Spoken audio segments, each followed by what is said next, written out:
Let's make it quick. Ha! Rules are made to be broken. Too little. The fight is set.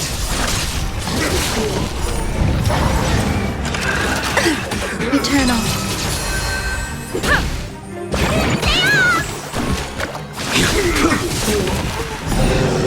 Failed to send you.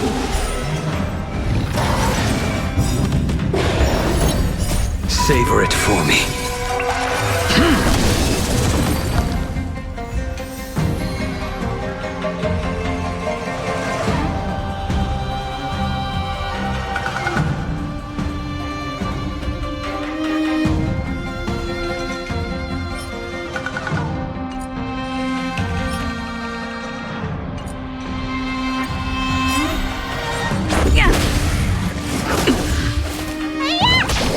Your end approaches. Existence is unity. Just a scratch. Failed to send you.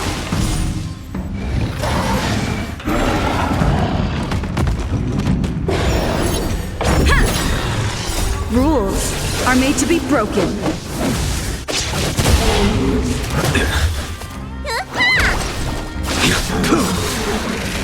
Savor it for me.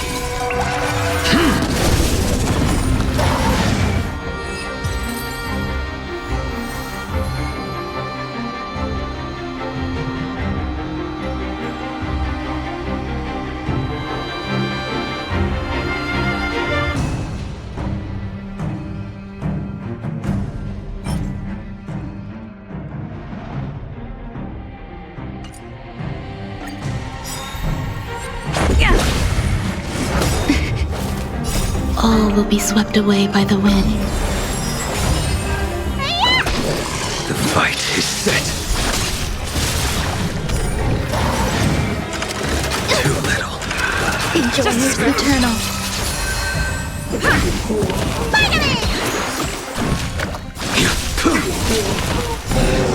Failed to send you.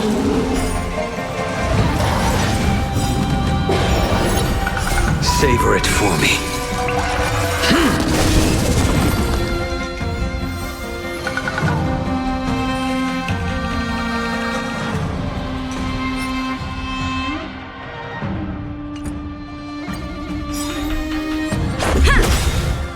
Rules are made to be broken.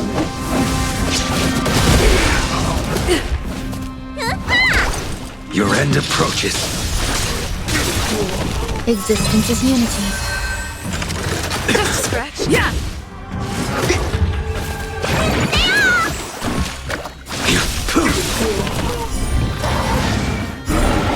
Failed to send you.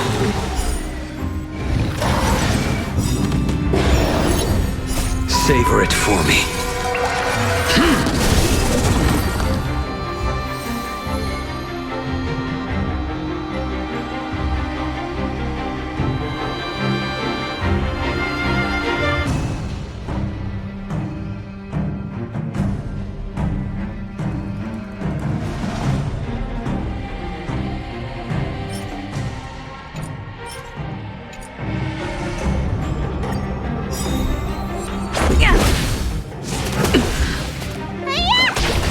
The fight is set.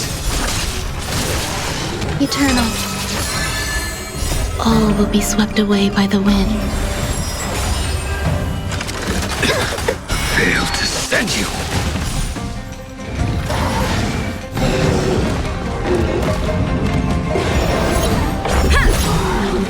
Rules are made to be broken. Too little.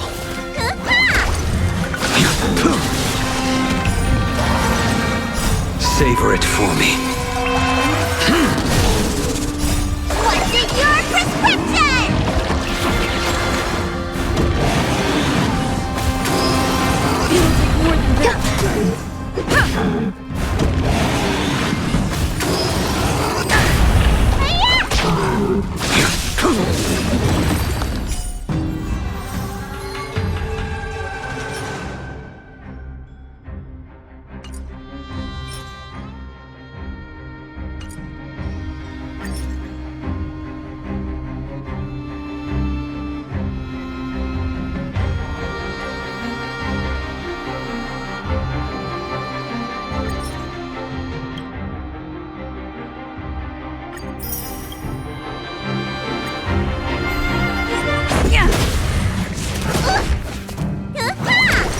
Your end approaches.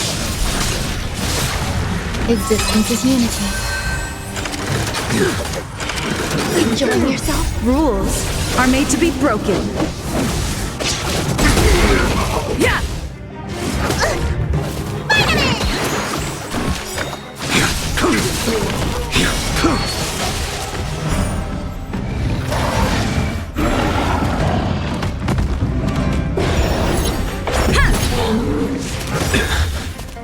Savor it for me. What's in your prescription?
Congrats to both of you for clearing the stage, but more importantly, are you having fun? Fun is more important than success. Look at the time! You finished much faster than that red-haired contestant did. That red-haired contestant. Who is that exactly? You'll find out eventually, but only if you clear the next test first. Welcome to the second stage of the 33rd Scorched Sand Festival in the 20th season, sponsored by Soul Glad Enterprises. Gunfire time! You have the option to choose gunfire and undergo Brother Hanu's trial, or time, where you'll face Clucky's trial. And now, make your choice!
friends. Welcome to the wonderful world created by the Watchmaker. Awaiting you up ahead is the titular character from the beloved Clocky animation, Clocky! It's said that the Watchmaker dreamed up the idea of Clocky when he was just a boy. Back then, he was merely an apprentice in a clock shop, and one night he dreamt that all the broken clocks started sprouting arms and legs.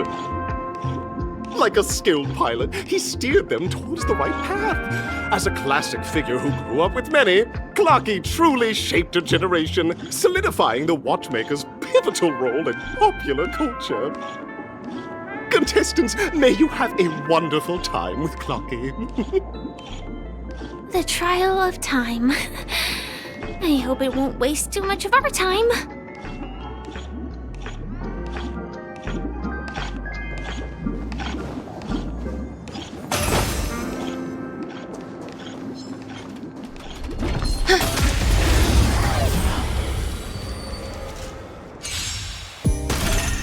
Let's go. Yeah. Rules are made to be broken.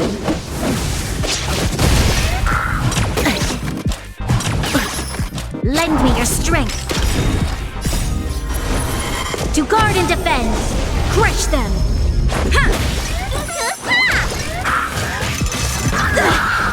Eternal.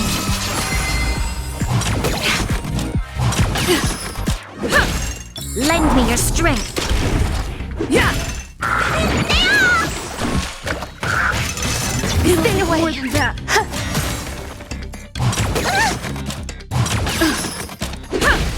Lend me your strength. Yeah. All will be swept away by the wind. Troublesome. Lend me your strength. Yeah. Rules are made to be broken.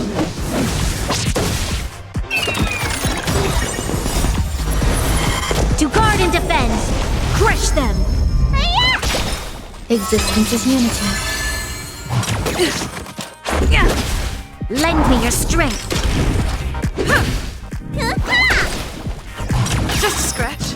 Rules are made to be broken.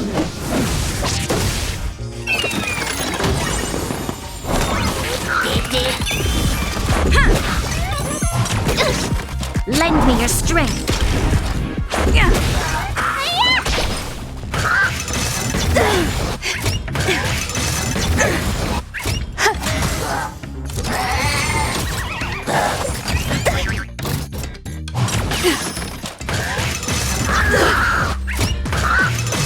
Stay away. Lend me your strength. Yeah.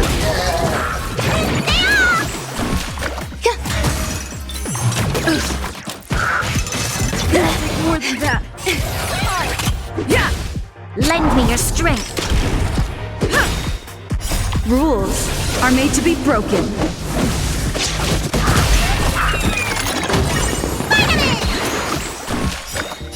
What is your prescription? Eternal. Stay away. Yeah. Lend me your strength. Rules are made to be broken.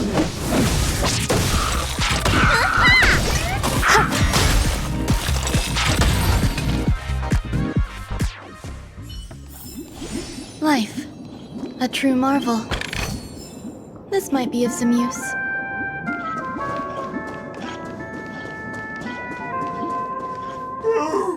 Am I just a failed experiment? That statue. Did it just speak?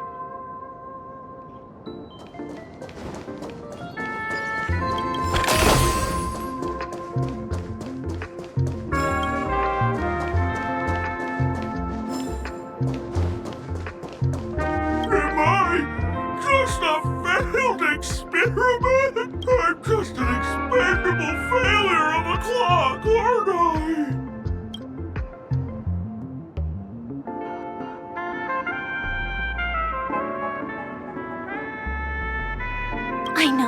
this may sound like an exaggeration, but Penacony is actually in danger right now. We have to prevent it at all costs. Sooner rather than later. Oh, another group of opportunistic challengers! Sorry, though I may be a failure of a clock, I still have my principles! You guys are just like the other challengers!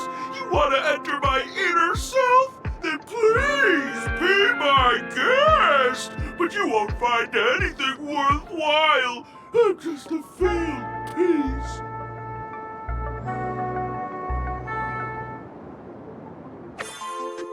See? I'm just empty inside. Tick-tock! It's time for me to make an appearance! Clocky? I can also see him. Is this character part of the show? In Dreamville, Clocky is everywhere and can do anything! Like, right now! I could solve this problem with your big ticker pal, Tick-tock! I can't believe it's actually Clocky! Why would you come and visit a failure of a clock like me for no reason? You see, we're all clocks. We're family. I want to help you be happy! Tell your pal Clocky what's troubling you.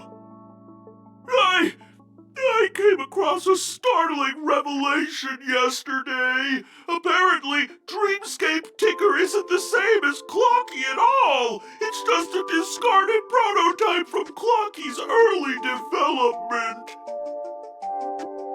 Please, just leave me be, Clocky. I just don't know how to face you, because I'm just a failure. Oh dear. Seeing it like this is utterly heart-wrenching. But fear not. We're here to help it rediscover the missing parts of its inner self and guide it out of despair.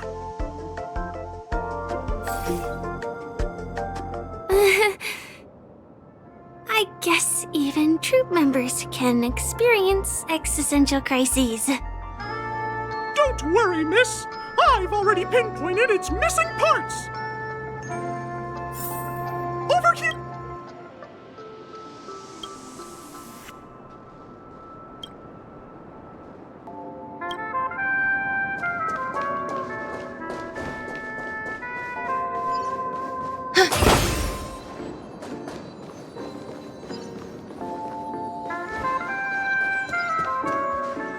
This must be one of the missing parts that Big Ticker needs. That's great! Yeah. We're here! There's a missing part on the opposite side. But how do we get over there? There's also a dream side left here by a Dreamweaver. We're running out of time. We'll have to use it if necessary.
do I hear Tweet! Help, help, help! Tweet! This fella's body is boiling hot! Tweet! Is anyone there? Tweet! I can't take it anymore! Tweet! Oh dear! It's an origami bird! What's it doing in Beyond Overcooked's tail? Is that Clocky? Tweet! Please save me! Tweet! I'm being roasted alive! Tweet! A roasted bird? Oh! This is horrible! Let's save it! Quickly!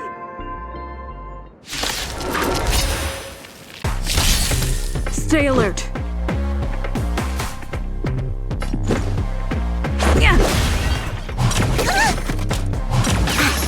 Lend me your strength.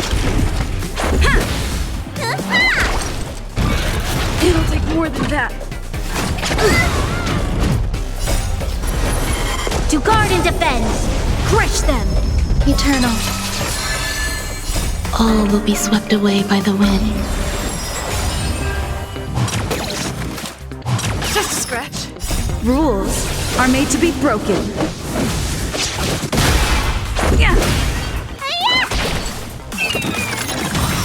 Lend me your strength. Help me! What's in your prescription?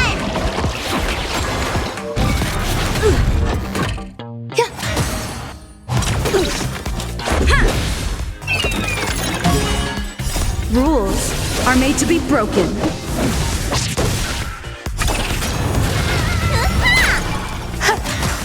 Lend me your strength.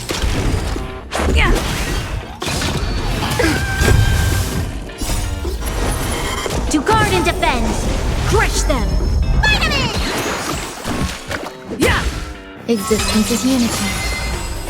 All will be swept away by the wind. Lend me your strength.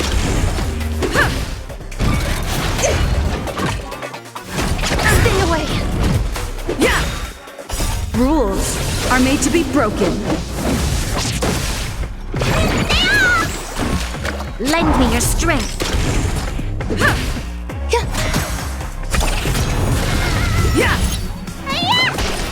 Lend me your strength.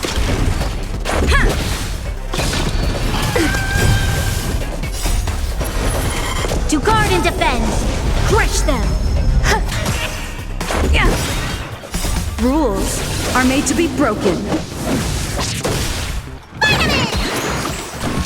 Lend me your strength. What's in your prescription? Mustn't fall. Eternal.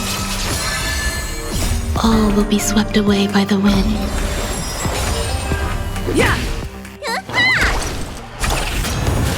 Lend me your strength.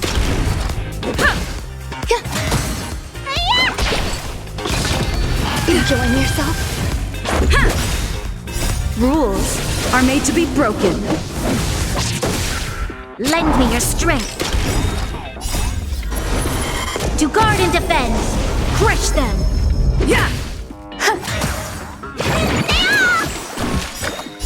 What's in your prescription?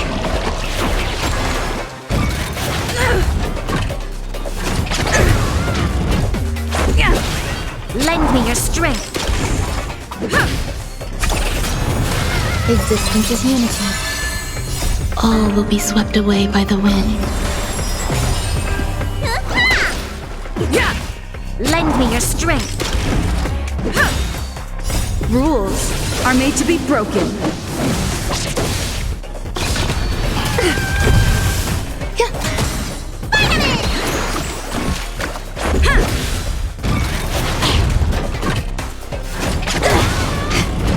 Lend me your strength. To guard and defend. Crush them.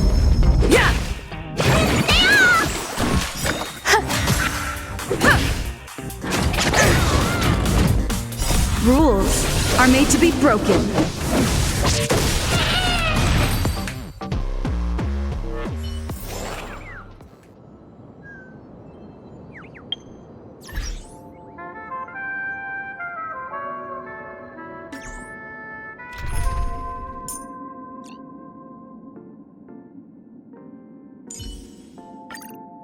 If there's anything you need, don't hesitate to ask. Thank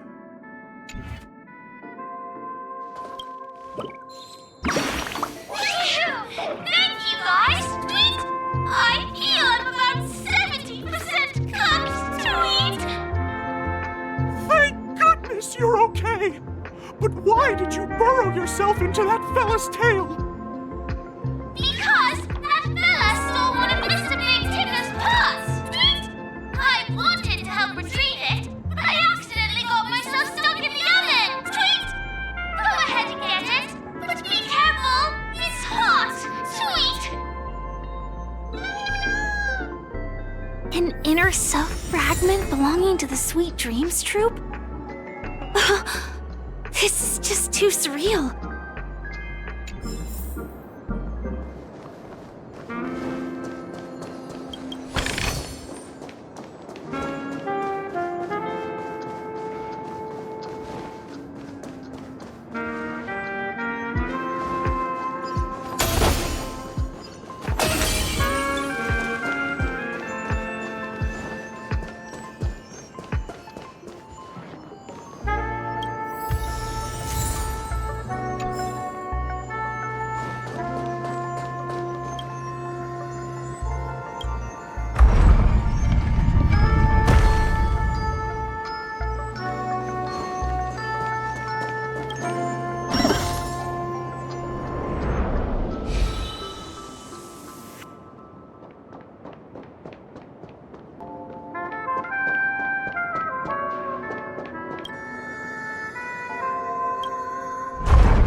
We're back! As long as you have these, you'll be able to find closure. Tick-tock!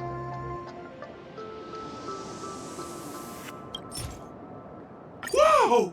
This sudden surge of joy!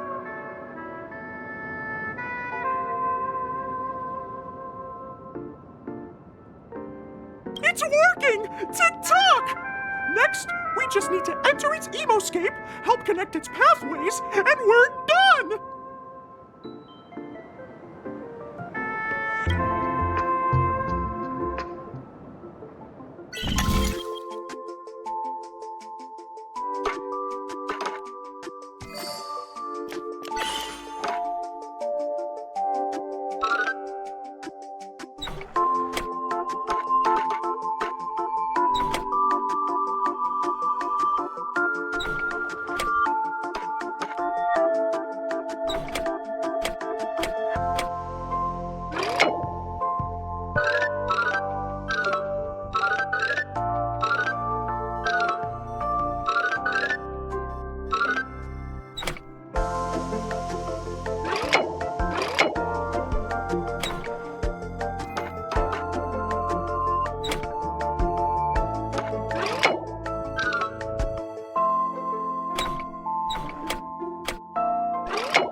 What's going on in here? Your inner self is a mess! I'm not qualified to be the real Clocky. Just give up, Clocky. No! This is unacceptable! You have to face your fears!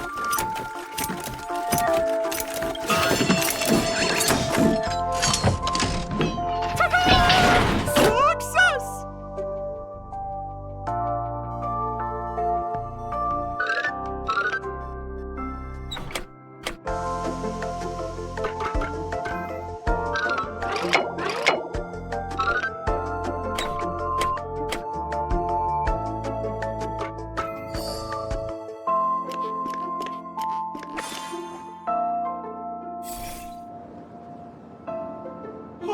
Thank you, Clocky. If not for you, I'd never be able to connect with people like this. You helped me find myself again. No problem at all! As the guardian of Dreamville, it's what I'm here for! Tick-tock! Oh, my friends, you still have other important things to do, right? Go forth, my friends! When the moment comes, all the Dream Tickers and I will cheer for you! It's all done! Victory's in sight! Let's head to the final stage.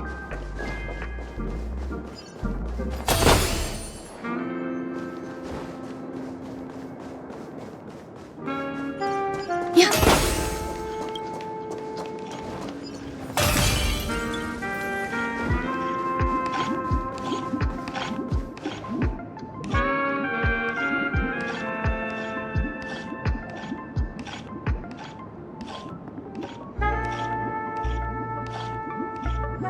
Congratulations to both of you!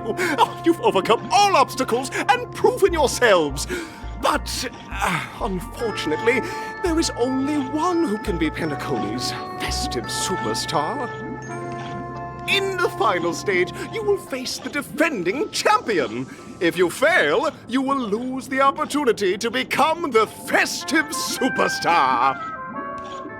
Welcome to the 33rd Scorch Sand Festival's third stage in the 20th season, sponsored by Soul Glad Enterprises' Superstar Showdown.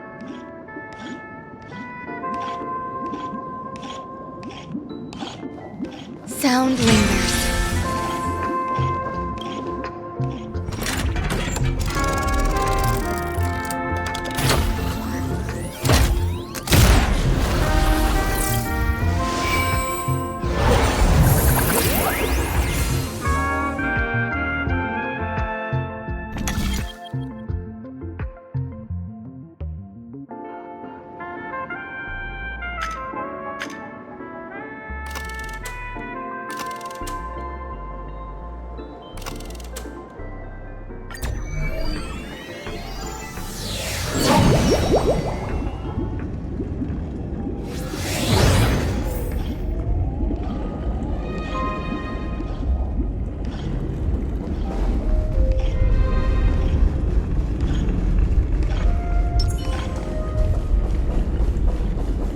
No way. I think I just saw someone. Someone extraordinary.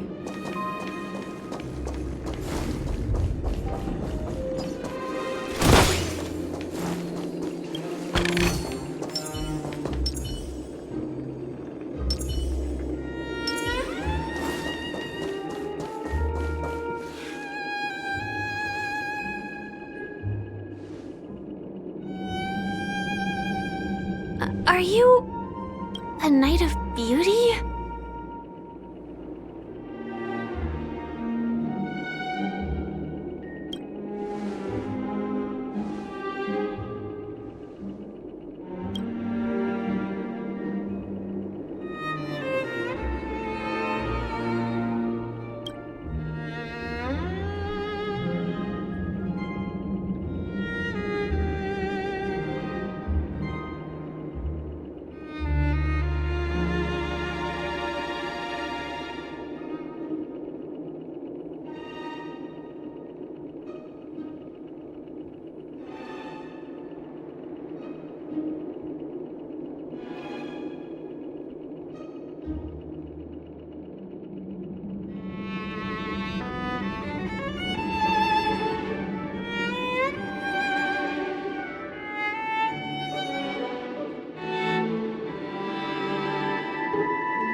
Eternal.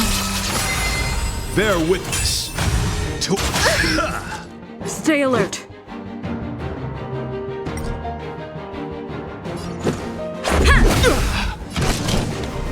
Every petal in life's garden, all will be swept away by the wind.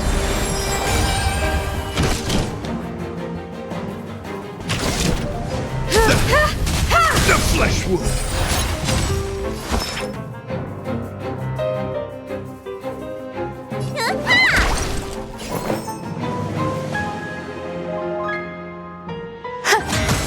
You won't get away. Perhaps you still don't understand.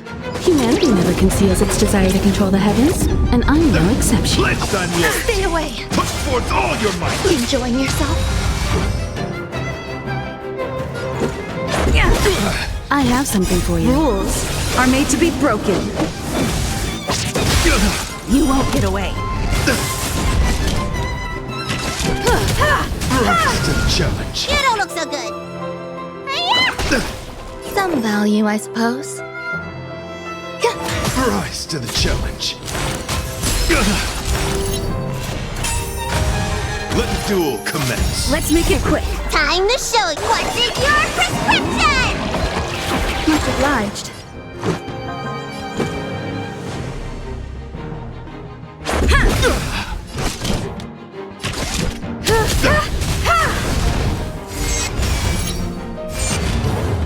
Need a doctor?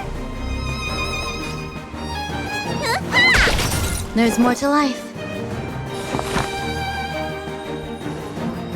Eternal. Every petal in life's garden, all will be swept away by the wind. Confess. Put forth all your might. Let's go.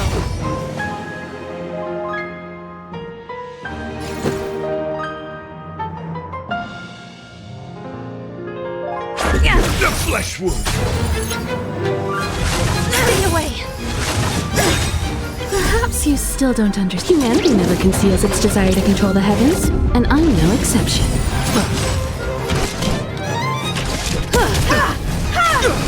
You are fighting a gentleman. Put forth all your might. Rules are made to be broken. You won't get away. Rise to the challenge. You don't look so good. You won't get away. Some value, I suppose.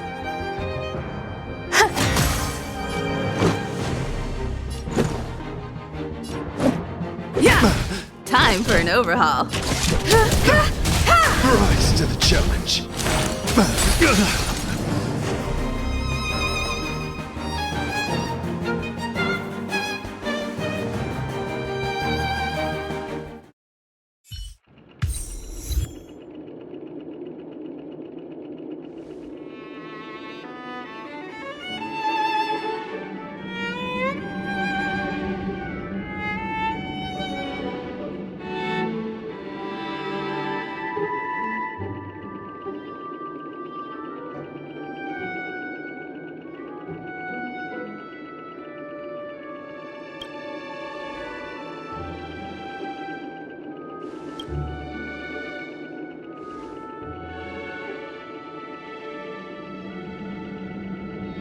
We don't have much time.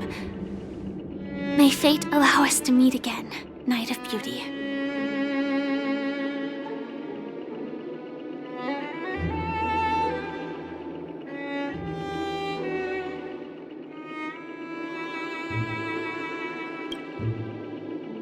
In that case, let's make our way to the end. Penacony's really thronging with talent. I hope we make it in time.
crown this Scorched Sand Festival champion!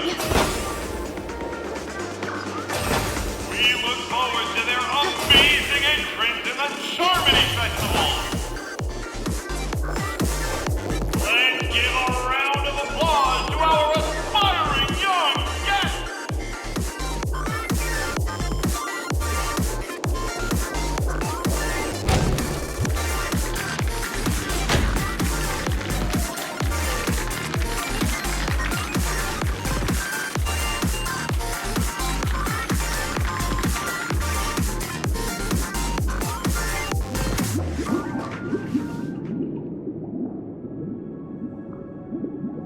Congratulations to the both of you on becoming the festive superstars of this year's Charmony Festival before entering the Grand Theater.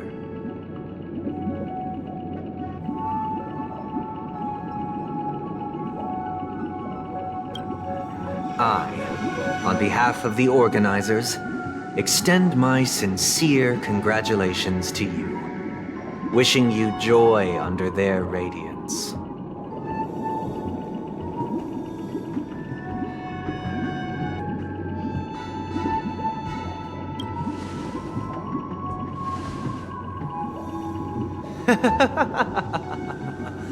Your endeavors are worthy of extra recognition, and I've taken steps to ensure that. However, this reward is not a material one, but rather the opportunity for an open and honest communication between us. As previously promised, my sister, Mr. Yang, and I have met with the Dream Master. We delved into the truth about Penacony and its Stellaron, and have come to a consensus. Both I and the Oak family cannot acquiesce to your request. Just as expected. We acknowledge the perspective of you, Nameless. Penacony does require change, but not as you propose. The planet of festivities cannot and will not revert to a place characterized by chaos, disorder, or anarchy. Through your journey of overcoming obstacles, you must have glimpsed the essence of that era. The vulnerable ruthlessly eliminated, equality non-existent, common folk living precarious lives, eking out a dreary existence. Ultimately, only heroes like yourselves manage to achieve success. But I would dare ask, if you did not possess the special status of having a Stellaron, and you were but an anonymous and frail member among the masses, which Penacony would you prefer? A dystopia for the survival of the fittest, or a sweet dream paradise for all?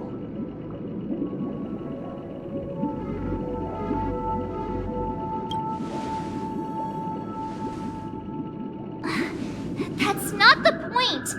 Don't let him mislead you! Mr. Sunday, even if the members of the Oak family can't fully agree on what to do about the Stellaron, now's not exactly the time to be holding an extensive discourse about Penacony's past and future, is it? The Stellaron issue concerns the life and death of everyone on Penacony. If anyone has a better suggestion, the crew is more than willing to listen. Also, it'd be best to tell us the ins and outs of that meeting. This way, we'll at least know what Welt and Miss Robin are dealing with, and the reason why they failed to make our appointment. Ah, Navigator. That is precisely my intention. With all present, let's begin by discussing the details of that meeting. Let's talk about our tribulations and choices, our ideals and beliefs, and our final course of action. The only path to take.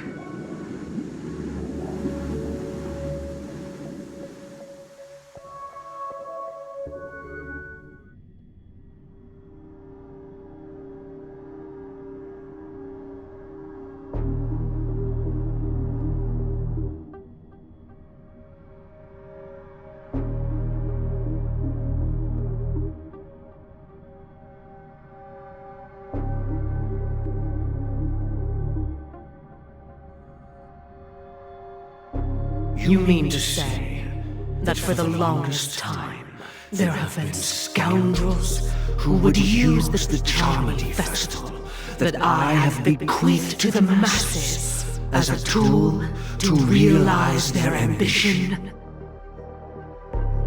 Indeed, Dream Master. Once the Charmony Festival begins, the Stellaron's powers, along with the song, will be broadcast across the entire planet of Penacony. And then everyone in their dreams will be unable to awaken. This is indeed surprising to me.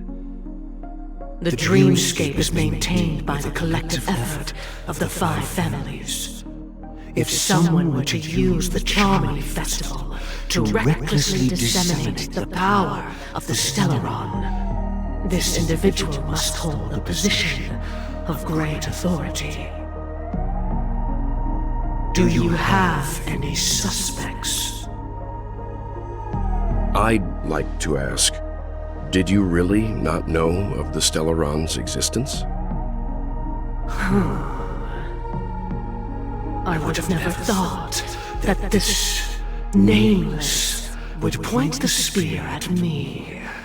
Quite astonishing indeed. If I have offended, the Astral Express extends its sincere apologies. But the current circumstances are dire and leave no room for meticulous inquiry. We're doing this out of concern for the dreamscape's safety. So, if you could, please alleviate our concerns. Dream Master, it's just to prove that the Charmony Festival has nothing to do with the Stellaron. If we're being overly cautious, I will return to the stage to offer tribute in song, just per the arrangement.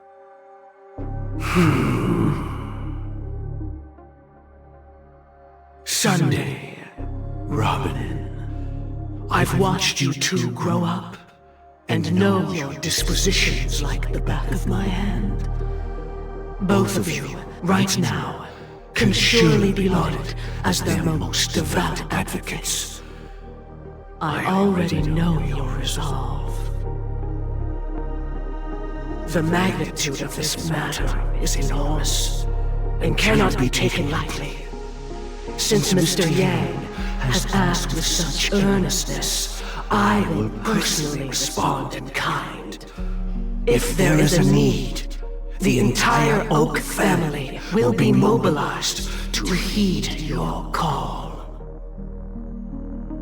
Someday, might I ask you to beseech them to cast their light unto me, and question me in their stead, so that no lies may be concealed? I will do as you command.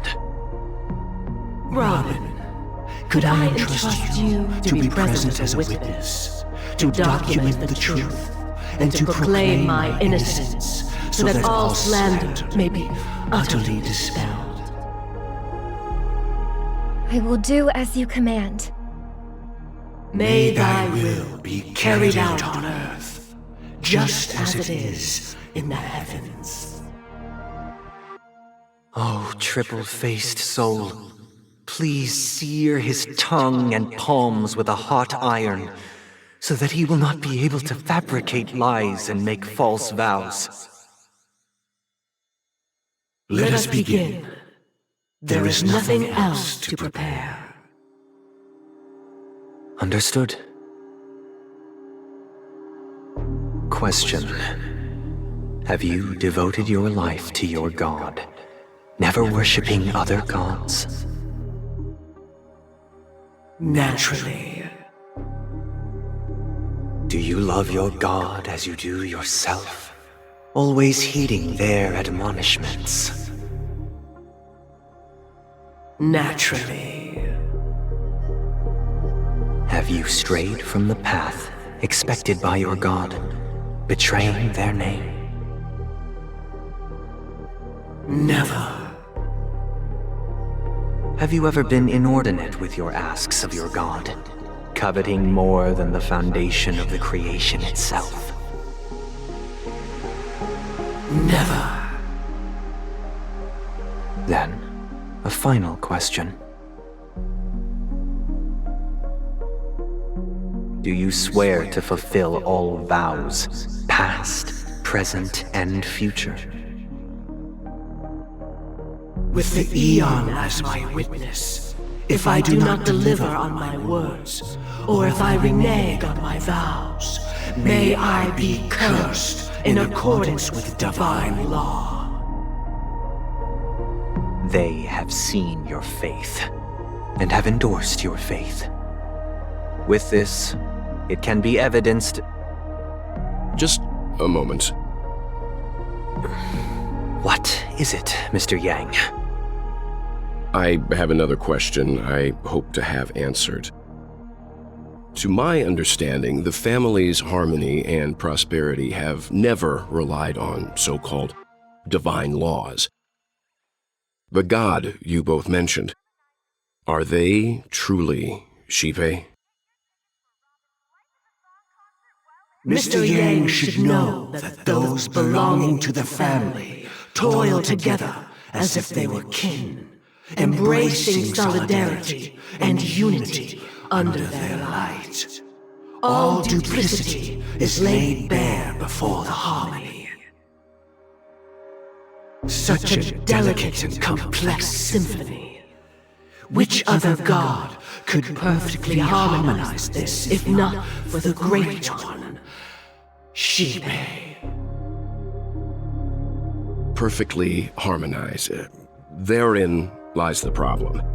It isn't an outsider lurking in the shadows who changed the harmony, but a dissonance that has surreptitiously emerged from within this very symphony itself. In the distant past, there existed an Eon. With one flick of the wrist, they crafted the laws of the cosmos. Their followers formed the Beyond the Sky Choir, spreading solemn and reverent hymns throughout the universe. Later, they fell. The route traversed by this Eon clashed with the harmony, ultimately being absorbed and fused into it.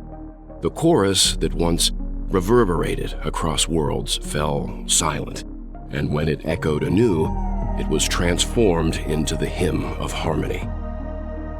Though an Eon may perish, paths with no masters still linger. In the all-forgiving harmony, echoes of bygone dissonance may subtly arise. Mr. Yang, being overly astute can be a detriment, especially when you find yourself alone and without allies. So this is how it is. For the sake of our grand cause, Sunday, please afford these two an opportunity to rest. What?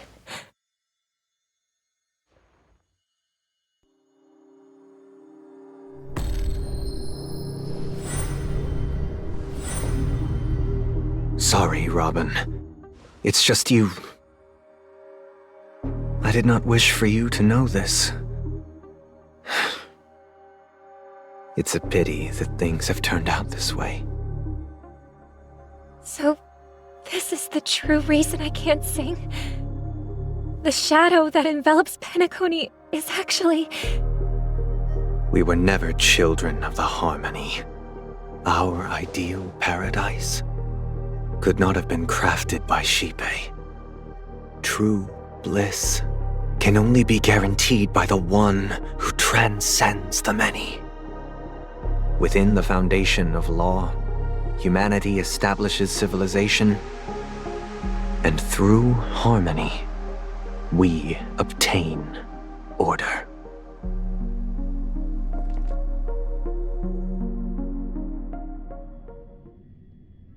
Unbelievable. To think that there would be remnants of the Order on Penacony.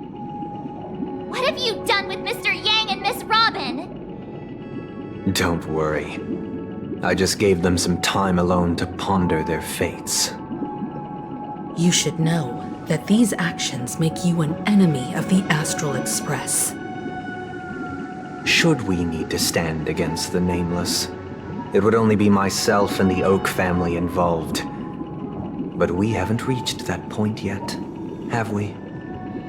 Your efforts for the justice of Penacony are evident to everyone and have been widely observed.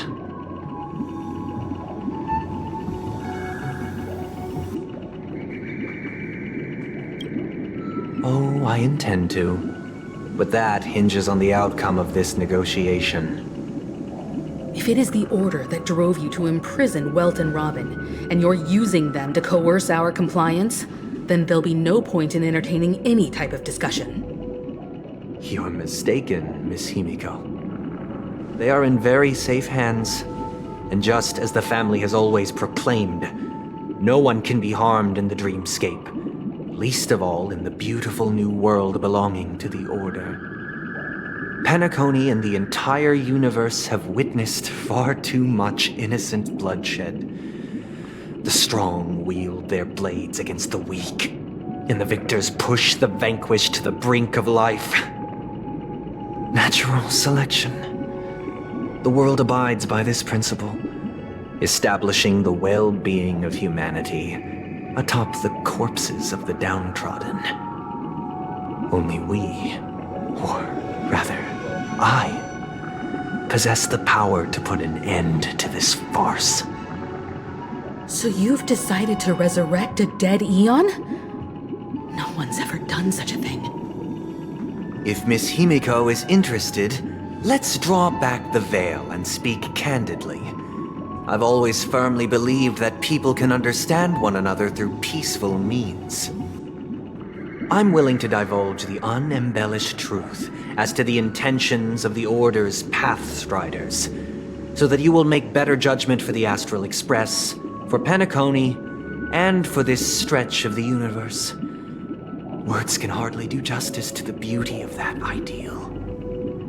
So, come with me, everyone. Let us retrace our steps and see once again where this road leads. Huh? Where'd he go? Welcome.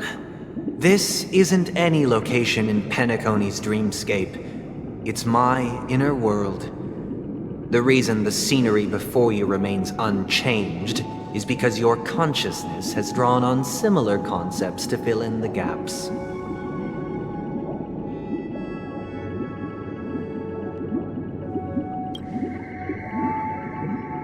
That means... Did you do the same to Welt? It's a tuning process. Stronger in effect and more draining on the mind. The gray-haired guest has experienced it before, so she should understand what it entails.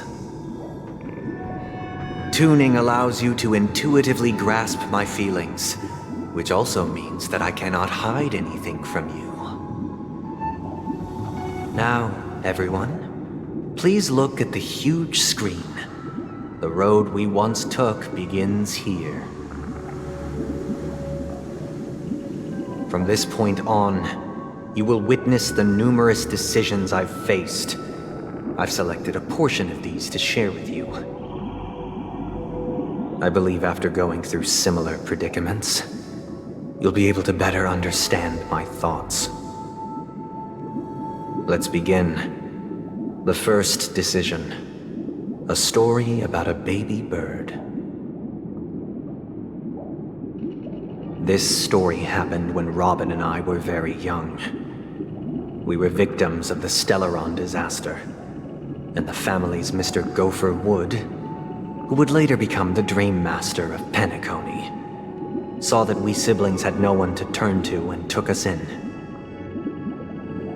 Later on, Robin and I lived a time with nary a care in the world.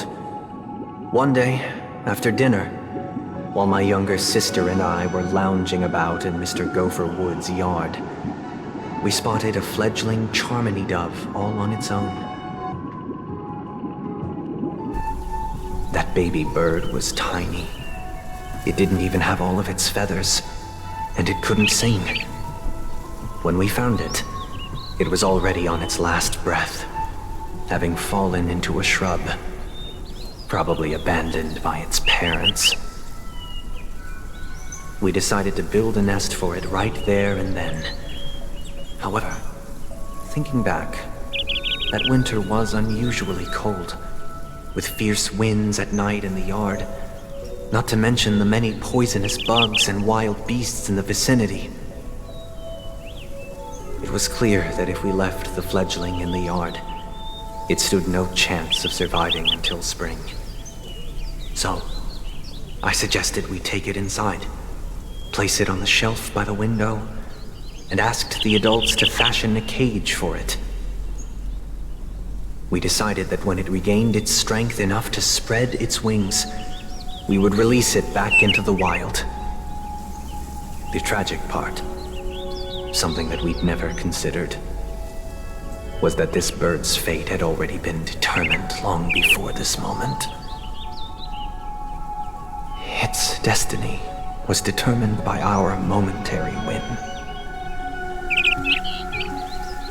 Now, I pass the power of choice to you all. Faced with this situation, what choice would you make? Stick to the original plan and build a nest with soft net where the Charmony dove fell. Or build a cage for it and feed it, giving it the utmost care from within the warmth of a home. I eagerly await your answer.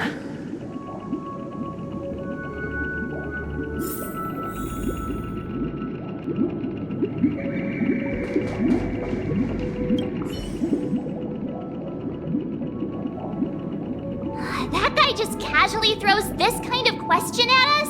What exactly is his deal? But fine, I'll answer, I guess. If it were me, I guess I'd choose to build a cage for the little Charmony dove. After all, leaving it there, it's bound to get hurt by wild animals or something. And that'd just be too sad.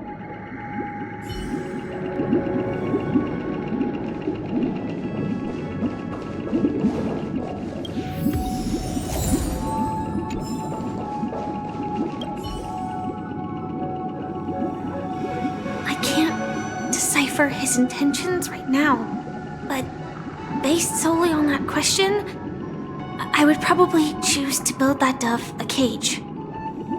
Even if I was gonna release it back into the sky, it'd have to be strong enough to fly first. If I left it where I found it, I fear it'd never get the chance to fly ever again.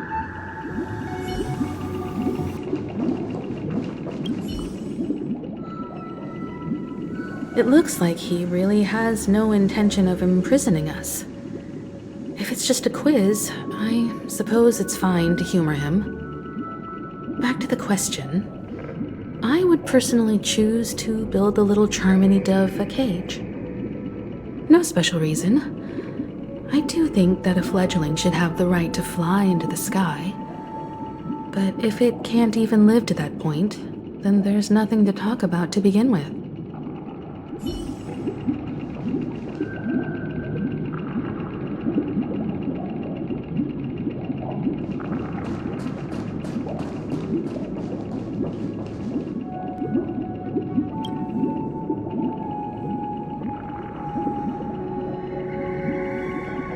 I'm happy to see that you made a choice similar to ours.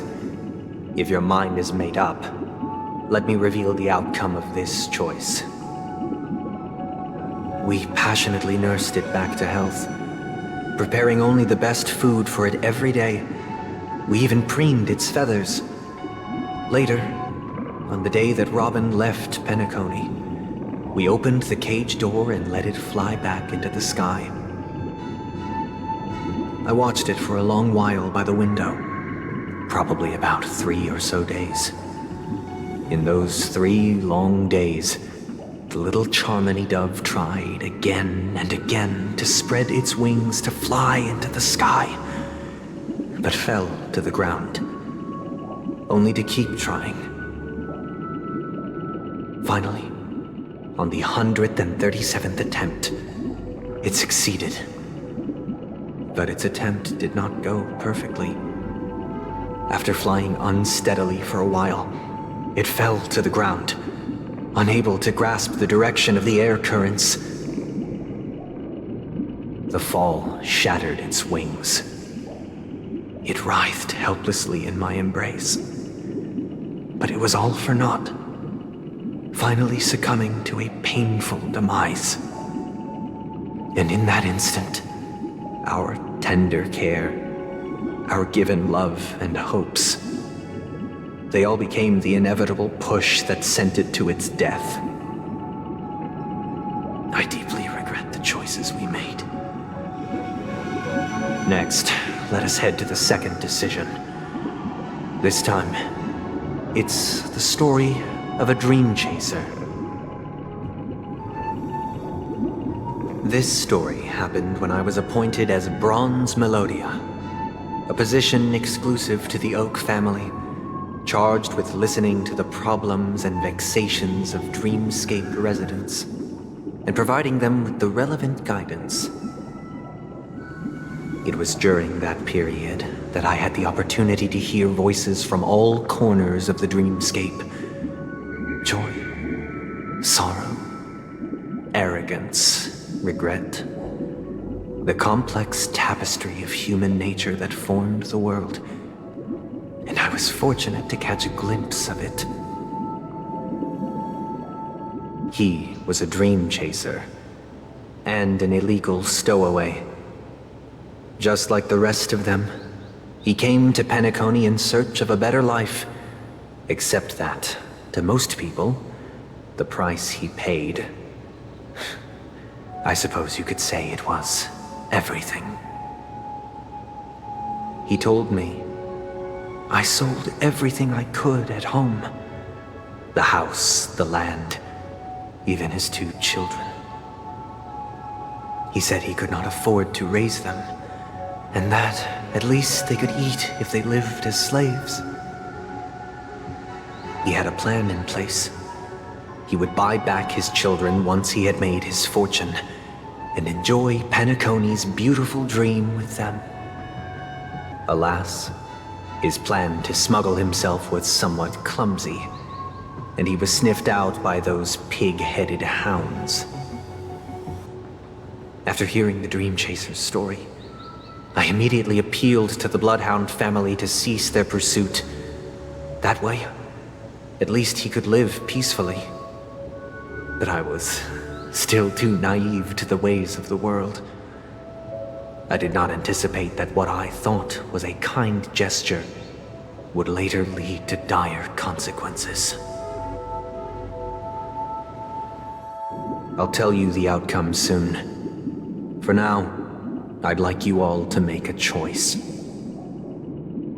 Will you do as I did and try to convince the Bloodhound family to stop their pursuit so that the Dream Chaser may live peacefully and realize his wishes?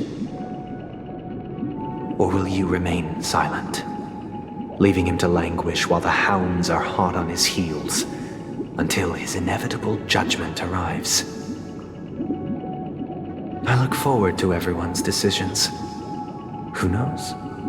Perhaps they might even alter the outcome of this tragedy.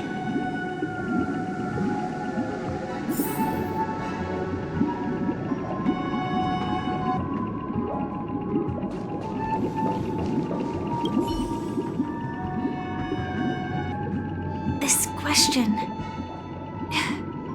Surely it has some connection to the baby bird story. And this connection is precisely the breakthrough Sunday aims to use to persuade us. I'd probably choose to ask the Bloodhounds to cease their pursuit.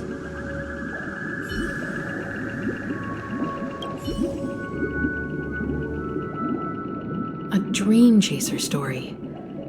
If I acted out of kindness, I would probably ask the Bloodhounds to stop their pursuit and lend him a hand. But what cruel repercussion would this choice result in? I think Sunday must have been deeply impressed by the limitations of the strong defending the weak through this incident.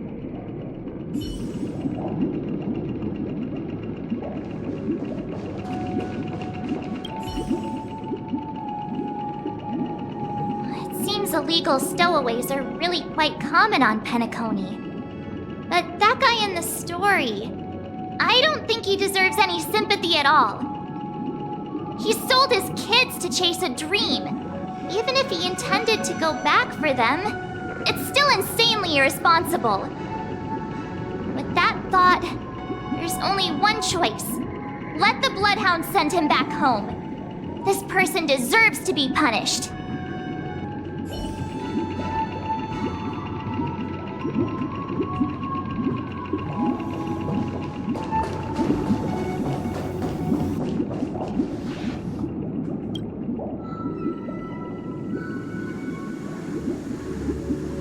I'm honored to witness you arriving at the same decision.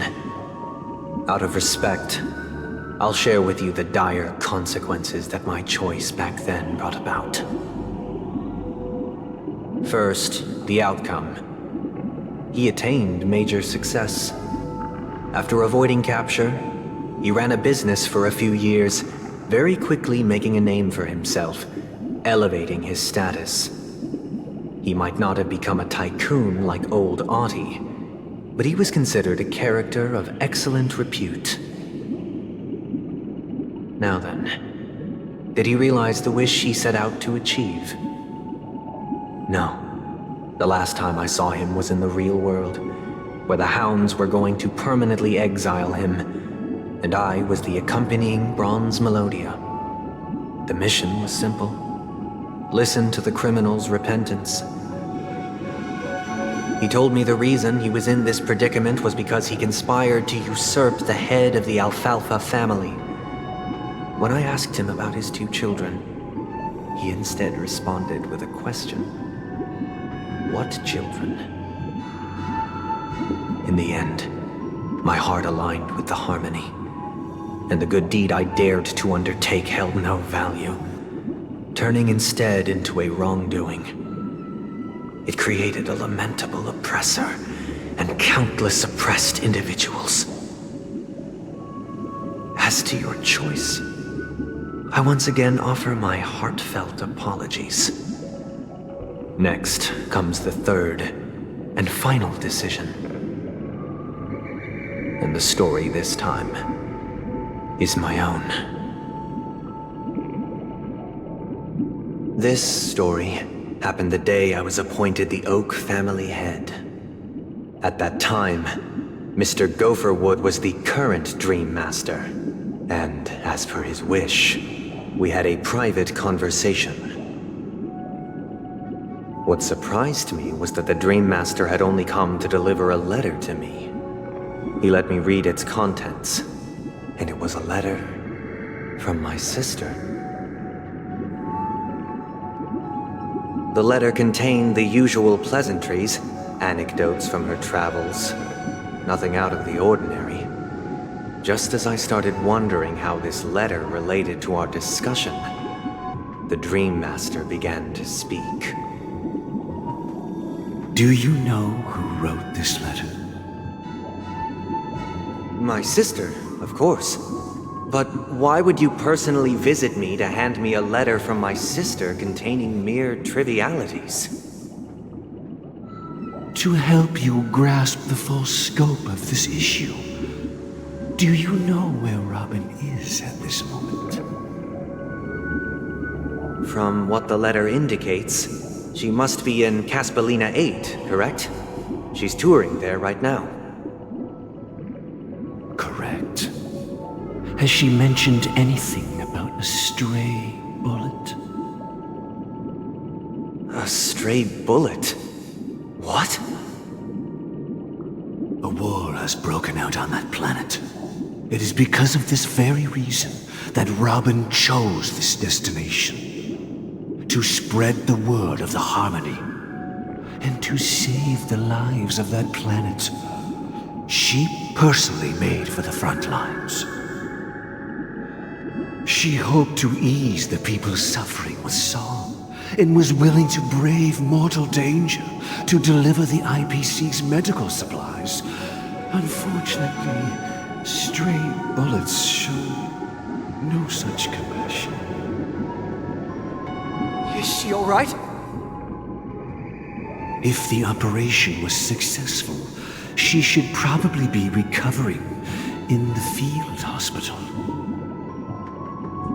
By the eon above, the bullet struck her neck directly, yet possibly as a reward for her consistent deeds of harmony, it didn't hit any vital arteries. Once you've attended to your outstanding tasks, it'd be advisable to write her back as soon as possible. Those damned savages! I'll pack my bags right away. My gratitude for bringing this to my attention, Mr. Gopherwood. Now you understand why she always wears such elaborate neck ornaments, don't you? How could this happen? Miss Robin. It's all in the past, so please don't worry. I share this in the meager hope that you will understand the harmony's limitations and predicament. As grandiose as the strong defending the weak sounds, many times, it is nothing more than wishful thinking. Likewise, I've prepared one last question, one last choice.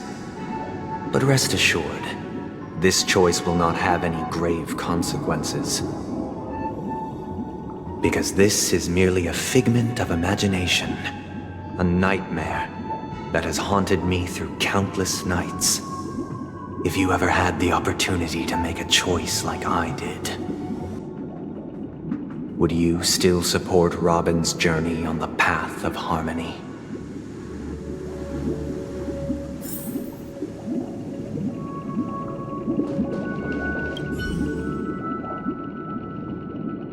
I often feel like I've dreamt of similar scenes on certain nights.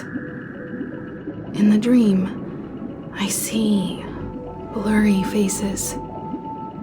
I don't know who they are, but I sympathize with all of them, fighting for survival against some unfathomable force.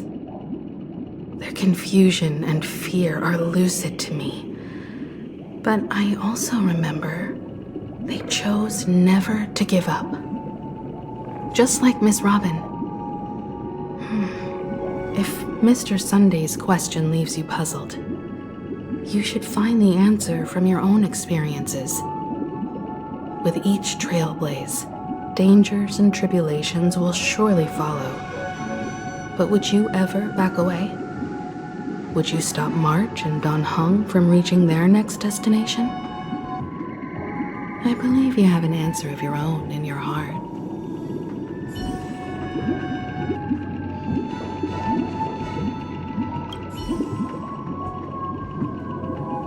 Miss Robin's courage is admirable. And here I was thinking she was just another superstar celebrity. But the fact that she's also Mr. Sunday's younger sister? No, I doubt he'd wish harm on his own flesh and blood, no matter how grand the ambition.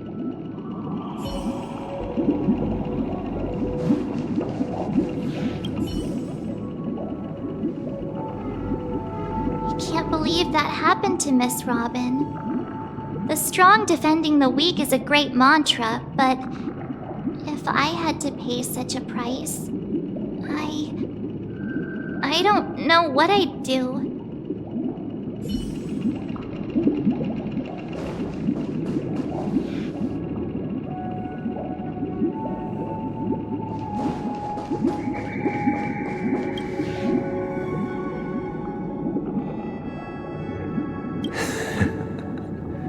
I see. I am now aware of everyone's stances. Raising these questions merely serves to illustrate one point. The plight of Penacony cannot be salvaged by the harmony. The true foundation for a sweet dream paradise can only be established through the order where the strong govern the weak. I know the suffering of being tormented, the turmoil of losing your way, how sorrow and even despair set in when matters don't work out. All of this causes me unending pain, because this is not what happiness is at all. We must teach the weak how to live a happy life. And this life isn't some noble propriety that the upper crust preaches, but in definitive terms, a way of survival that belongs to everyone. So what is your definition of living a happy life? Good question. Human consciousness is fundamentally an illusion, a cage known as self-worth. People lured in by this illusion make mistakes, yet still ask that external influences bear the burden. When one mistake after the next permeates the masses, they become impossible to trace. Thus, the amassing of these individual cages culminate to form a prison, a place dictated only by the rule of survival of the fittest. Nature is always accompanied by predation and sacrifice. Its antithesis is known as order. That is what I want to do. Unite people's happiness under the banner of order. They won't need to make bitter choices any longer, nor face the weaknesses of humanity. They can cast aside their primal instincts to build a haven for mankind. Simply describing thoughts is far too abstract, so allow me to provide a simple example. As you all may know, there are societal norms like weekends and long weekends that exist on some worlds. During these hard-earned rest days, people are given the chance to extricate themselves from the stresses of everyday life, allowing a certain tranquility to return to their souls. And it is only on these days that people do not have to adhere to the law where the strong prey on the weak. They can live out their lives happily during these brief intermissions. It's just a pity that 2 or 3 days are still too fleeting compared to the span of a lifetime. From where I stand, society's ideal system should be 7 rest days. Following Sunday, there should ensue a second, a third, and indeed an infinite procession of Sundays. This should be the face of the new world.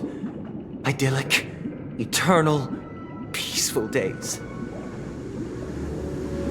And thus, every person can return to their base selves in this utopia. Some gaze in reverence at the stars, pouring their whole beings into calculating the distance between us and the isolated world of Pagana. Meanwhile, some seek refuge in quiet corners, holding one another, unencumbered by the chains of unwelcome obligations. There would be no need to bear the hardships of reality. Only in this way can humanity face the inevitable end with the purest of spirit. Living a life of dignity. This is what it is to live in bliss. Miss Firefly, you who are stricken with entropy loss syndrome, you of all would surely understand this.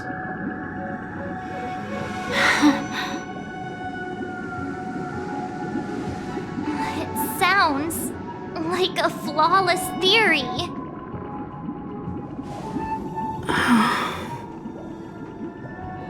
But what is the price to attain all this?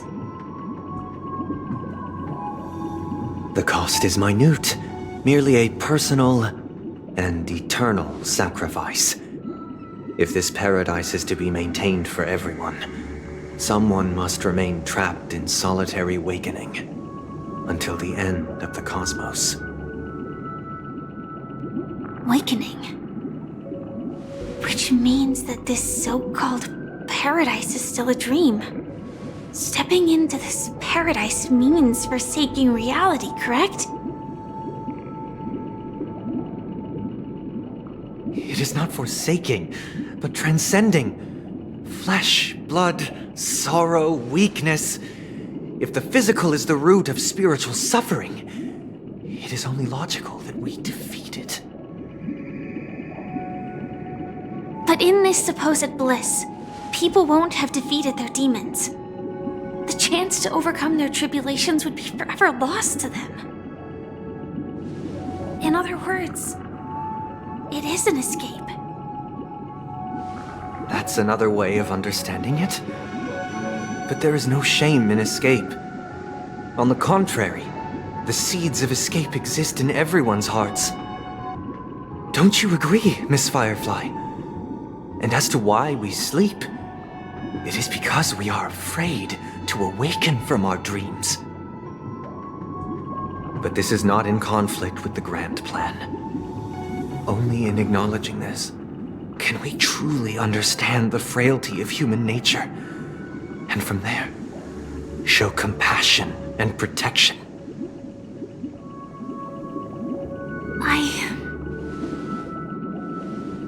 I admit that you are a born leader.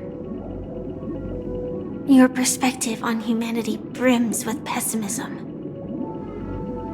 Yet you express compassion for all, even when your heart pities them. But unlike you, I live for the self.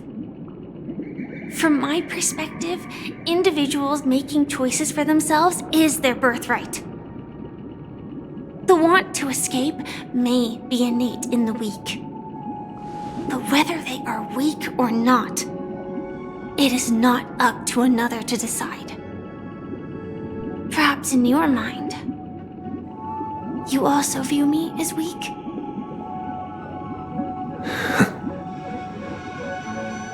Because I don't think so.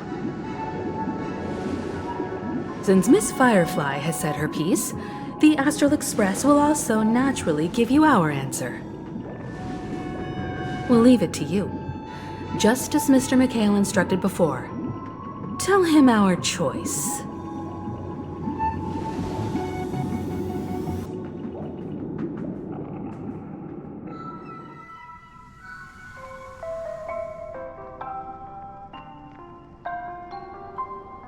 What is this place? Does this place ring any bells, Misha? I don't know, but I feel a sense of déjà vu. What is this place? It's the realm within a dream bubble. This was left to the Astral Express by a nameless, but weirdly, when we entered it, it was completely empty.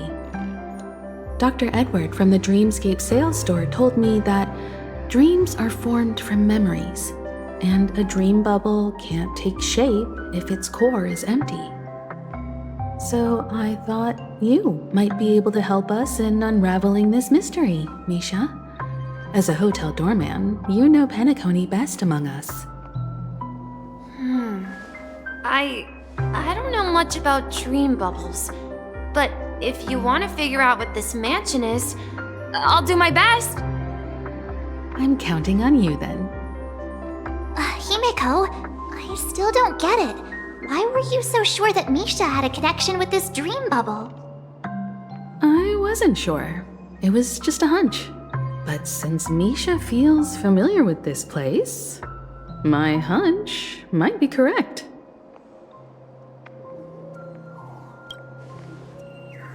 Exactly. This is where you and Firefly encountered death, which we now know as dormancy. Considering its connection to Dreamflux Reef, it's not surprising it appeared here. The question now is, who brought you here? Based on the clues we have so far, it's unlikely to be that masked fool, so identifying them is crucial to us. We're drawing closer to the truth once more. Let's give Misha some time, as I believe he'll unveil the secret of this dream bubble. All right, but there are doors all over the place. Which one should we choose? Do you have any idea, Misha? I guess... maybe this way?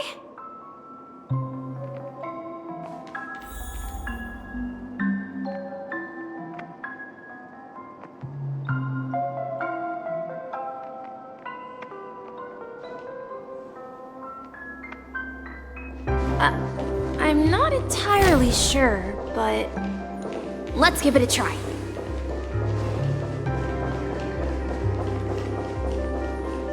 Wait, you managed to choose the right door on your first try?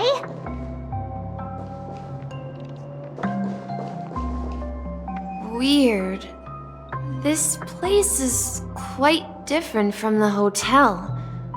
But I feel like I've been here before, and even lived here for a while.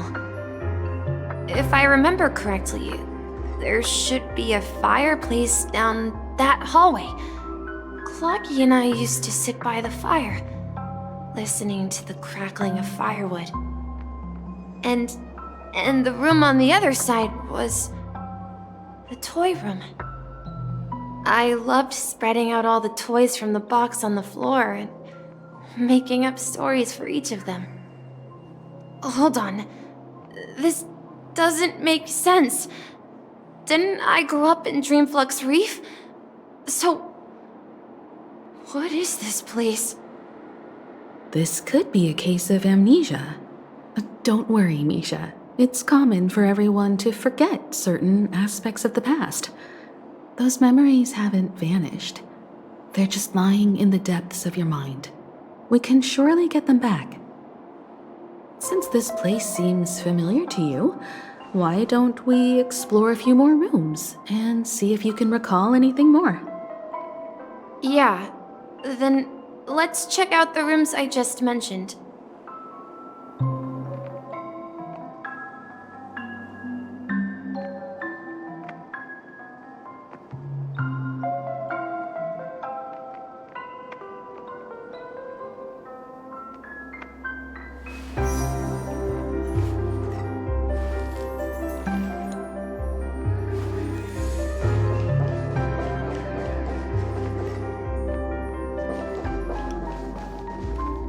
Mikhail, that's the name.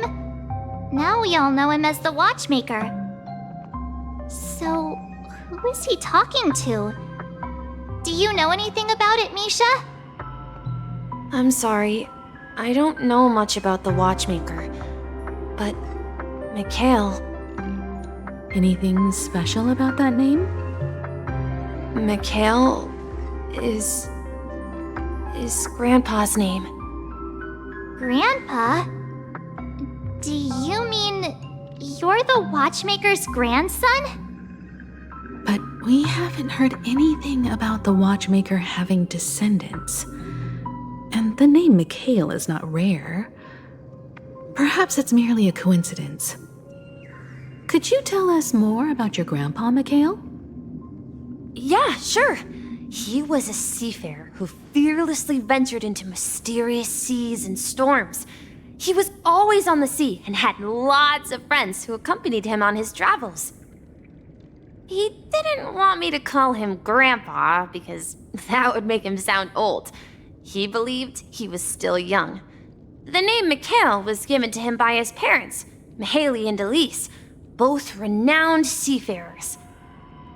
Every time he came back, he'd share his logbook with me and tell me about his adventures at sea. I want to become a great adventurer, just like him.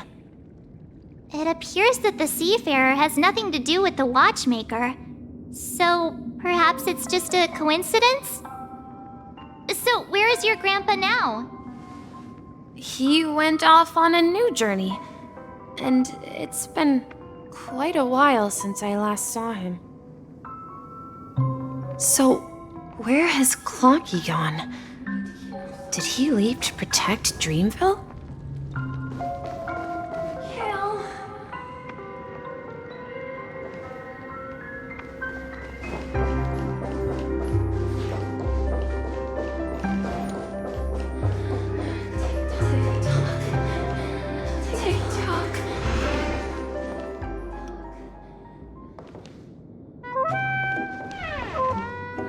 I heard some noises from the room.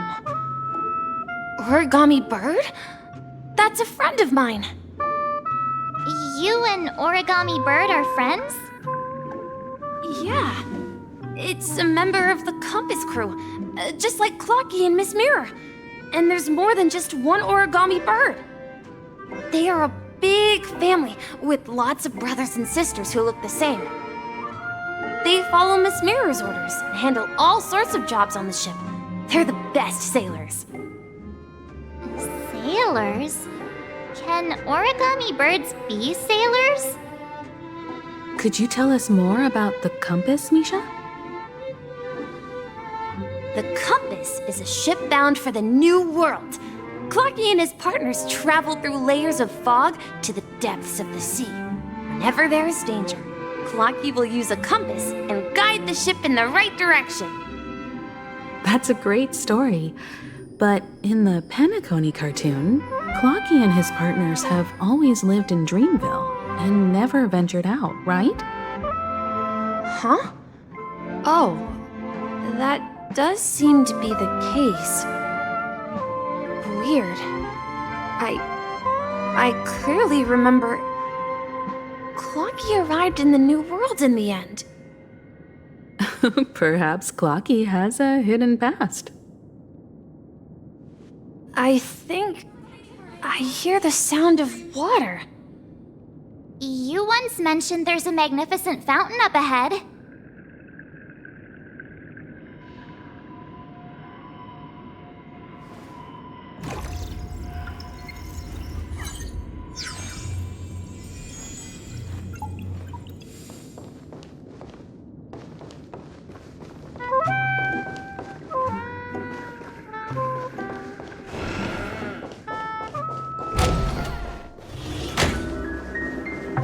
Look, there it is!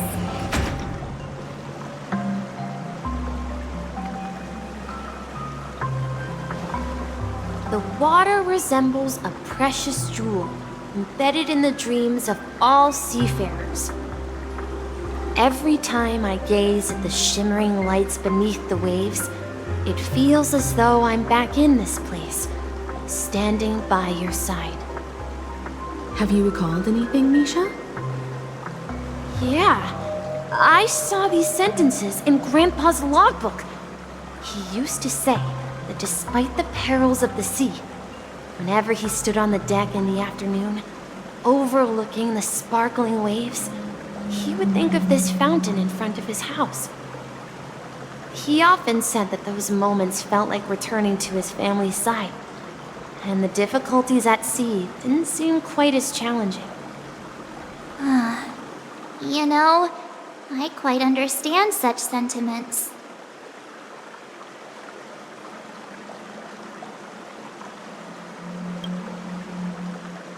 I'm not an elder. I was just being a bit sentimental. Perhaps every adventurer far from home carries a fountain within their soul. Even though the other side of the sea remains shrouded in the unknown, the fountain in front of his house serves as a compass, leading him back to his cherished ones. Yeah, while Grandpa was at home, we would stand by the fountain and place the compass, a toy boat that I made, into the pool. Back then, I would ask him when I could go on adventures like him, and he would always laugh and say I was still too young. It seems this Mikhail is truly a seafarer and has nothing to do with the watchmaker. Yeah. Based on Misha's recollections, the scenes in the dream bubble appear to be his childhood memories. But this raises more questions.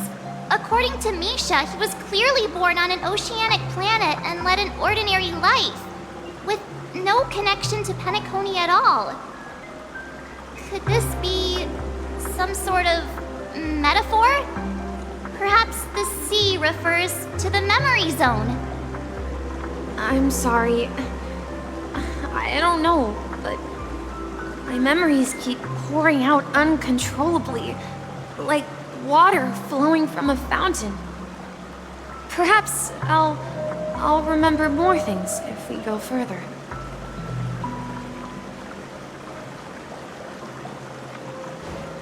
I wish to share your burden. We're going to the opposite side, right? No, we should turn left here.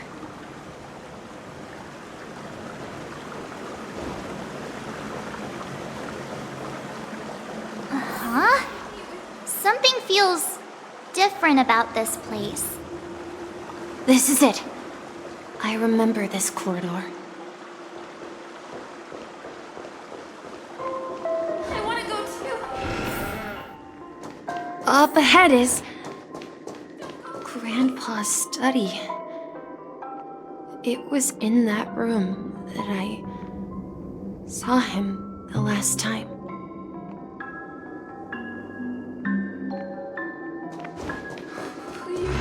Nothing you say can stop us!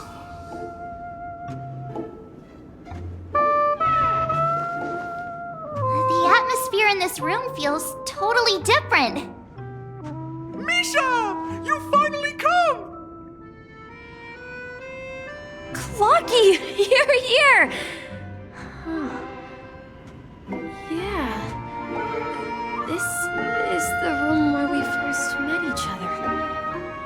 Are those books on the bookshelf logbooks left behind by that seafarer? Yeah. Whenever he came back, he placed a logbook on the bookshelf in his room. They contain records of his expeditions to every corner of the world. He described our world as a fountain. At some point, the sea started to gradually swallow up the land where people lived. To ensure that everyone had land to settle on, he had to continue exploring the sea and search for the source of the rising seawater. On that day, he called me to his study, telling me that he was embarking on another journey. However, I could sense the gravity in his expression. It was the same look I had seen on my father's face before his final voyage. I asked him if I could go with him, but he said that my adventure lay elsewhere and told me to stay home and patiently await a certain sound at the door. What sound? He told me about a vast ocean in the sky. An ocean of stars. He spoke of a train that transports children with a desire to venture far away, traversing the sea of stars without ever stopping. He said that he knew the crew on the train, and that he had asked them to take me along. He said the journey I had always dreamed of would start there. A train? Could it be? It's the Astral Express. I remember now. Grandpa's friends are a group of nameless who came to this world to resolve a disaster caused by a star. Then, he gave his pocket watch to me. It was his cherished treasure, appearing in every one of his adventure tales. He explained that difficult times were ahead, but assured me that the watch would guide me. He said, as long as I kept moving forward, I'd eventually reach my desired destination. And then, it was as if I heard the distant sound of a train whistle echoing throughout the room. Exactly, Misha! And then we followed that whistle, didn't we? Yeah. I think I can still find the way we took back then.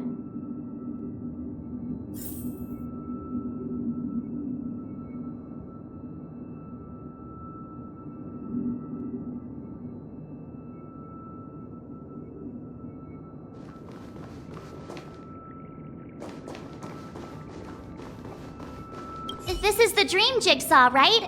So we're supposed to find the exit. But where can we find the last piece? Do you remember? You said you obtained a mysterious shard when you stumbled into this place. Hey, the shape seems to match. So this shard is also connected to Misha? Looks like we're just one step from revealing the truth. Let's get to the other side and investigate.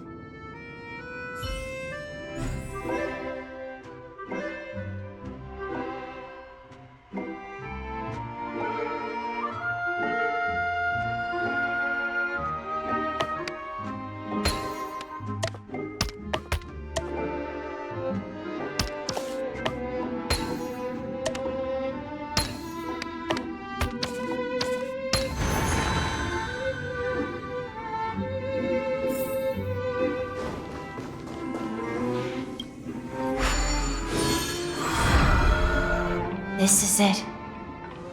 This is my room of clocks.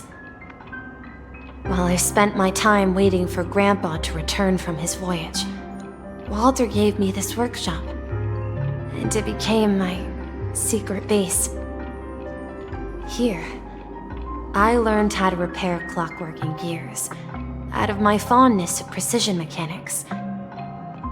In my dreams, I was the captain of the compass, embarking on adventures with my companions, Clocky and Miss Mirror, in search of the new world. I was born and raised here. So, this building in the dream bubble is your childhood home? Yes, but not exactly. To be more precise, this dream bubble itself is my home. Looks like you've remembered everything now. Wait. Why does it feel like everyone else knows something I don't?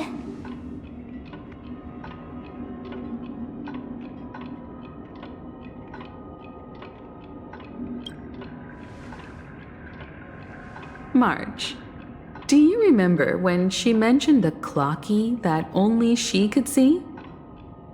Yeah, the little guy here, right? But we all saw him in Dreamflux Reef, right? And Mr. Yang even greeted him. Looks like everyone on the Astral Express has a childlike spirit. The answer lies in the Astral Express. Her experience shows that neither Firefly nor Acheron can see this clocky. And when we were in Dreamflux Reef, you may have noticed that for some reason, nobody outside of the crew had ever talked with Clocky.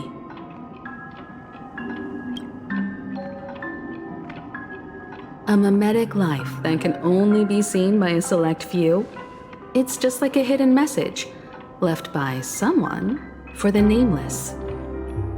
But Misha can see Clocky too, right? They even grew up together. But Misha hasn't started the way of the Trailblaze yet. That's the key to the mystery, March. Now take a moment to recall.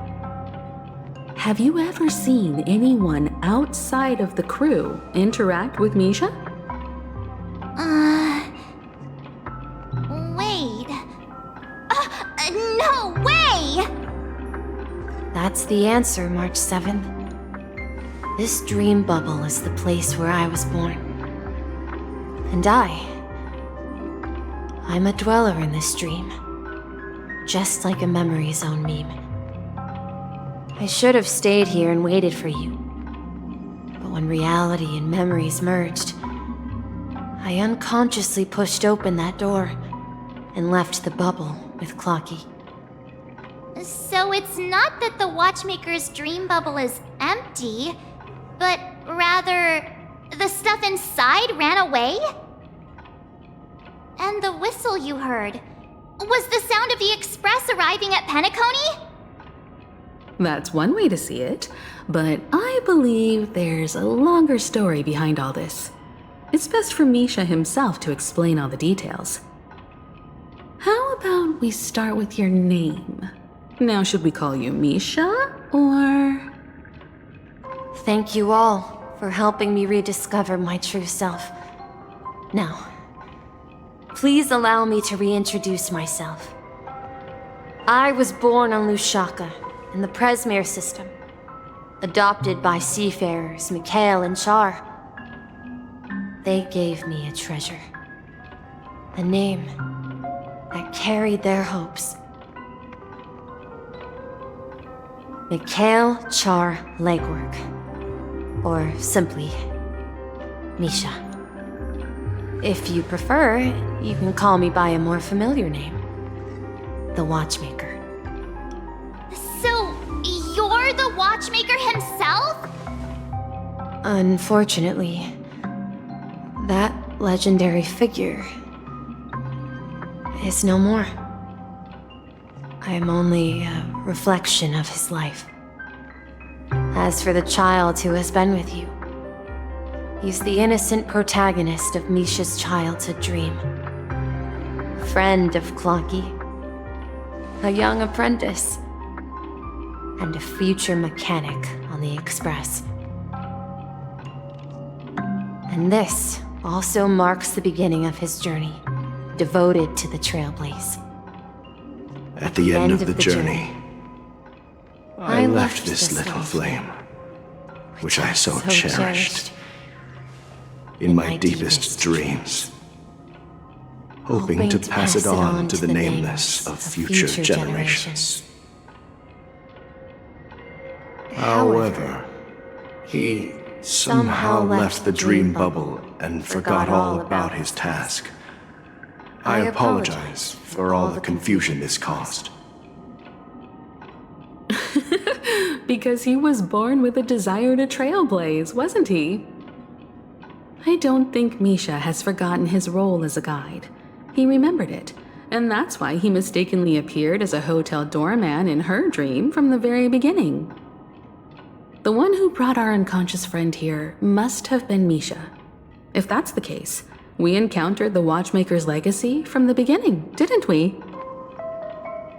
Well, I have a sarcastic friend who says I always take big detours and end up back where I started.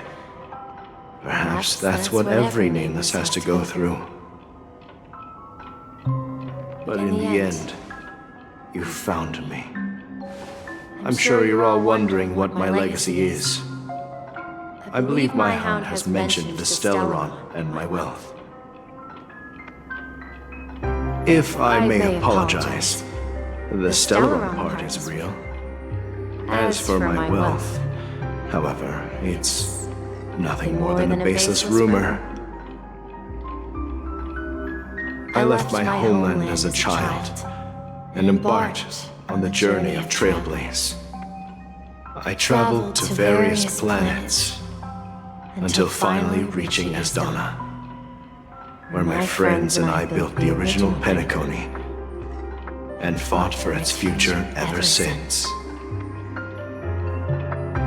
I've been moving forward all my life, doing what I could to overcome the obstacles in my path. But ultimately, my journey reached its end, and I left behind no possessions worth entrusting. So, if you ask what's left within this worn-out train engine that can be called a legacy, I suppose it's the things that are still burning in the engine's furnace. Now that you're well aware of the current situation of Penacony, I certainly hope that you'll help me get this world back on track. But I'll leave that decision to you, for the path of Trailblaze is never paved by others. All I have for you is a story and 2 gifts. I want to give you my pocket watch. It has accompanied me throughout my long journey, guiding that naive child forward, and has been blessed with the presence of so many great people up to this day. And my hat, too. The one who navigated for me placed it on my head, and planted a fanciful thought in my mind. The trailblazing expedition will never end. Now, it's time for you to make your choice. Once you've made up your mind, open that door and enter the long dream of an old man. I'll be waiting for you at the end of this corridor of time. All right, everyone, let's make a decision. Although I don't think anyone will have any objections.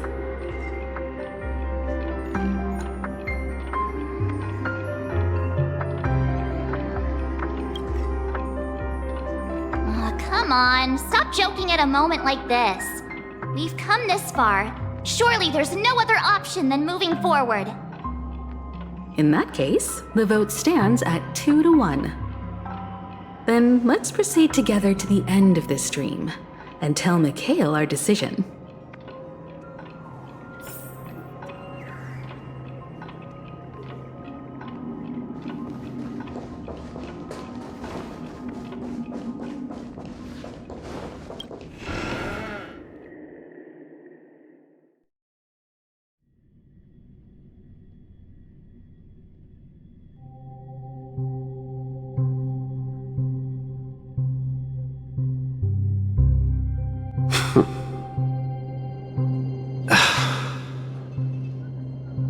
Mikhail, where are you going? Someone has to step up and save Lushaka. So why can't it be me, Misha? Please don't go. And if you must, please take me with you. Don't leave me alone. Even without me, you know how to proceed forward, brave Captain Misha. The compass is waiting for you. Haven't you always wanted to be a better adventurer than me? Now go, board that train and start your journey. Where are you going, Mikhail? I'm going to clean the floor in the parlor car. I've promised the conductor. Wait, first tell me, did you fix this watch? Yeah? I know what it looked like before. Its chain was broken, the back case torn, and the marks on the dial all worn out. How did you manage to fix it? Well, it's hard to explain, but I knew it could be fixed. It's the hands, Mr. Amundsen. Its hands were intact and pointing in the right direction, so I knew there would be a way to fix the rest. I see. You'll work with me from now on. Haven't you always wanted to tinker with this train? You're its mechanic now. As for the conductor, I'll do the talking. But I only know how to fix watches. Don't worry. You've got what it takes. I'll teach you what you need to know. Where are you going, legwork? It's time to head to our next stop.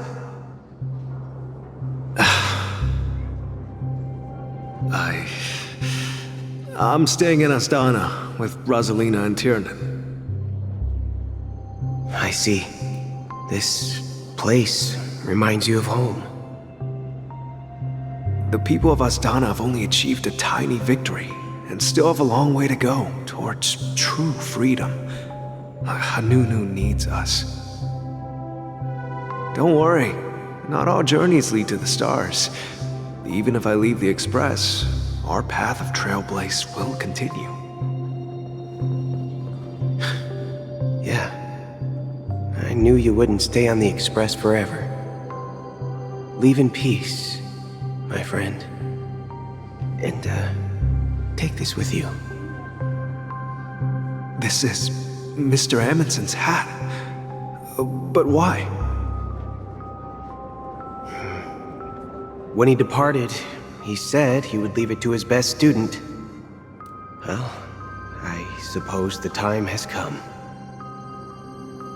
Farewell, legwork. Take care of Tiernan and Rosalina. And don't forget to write to us.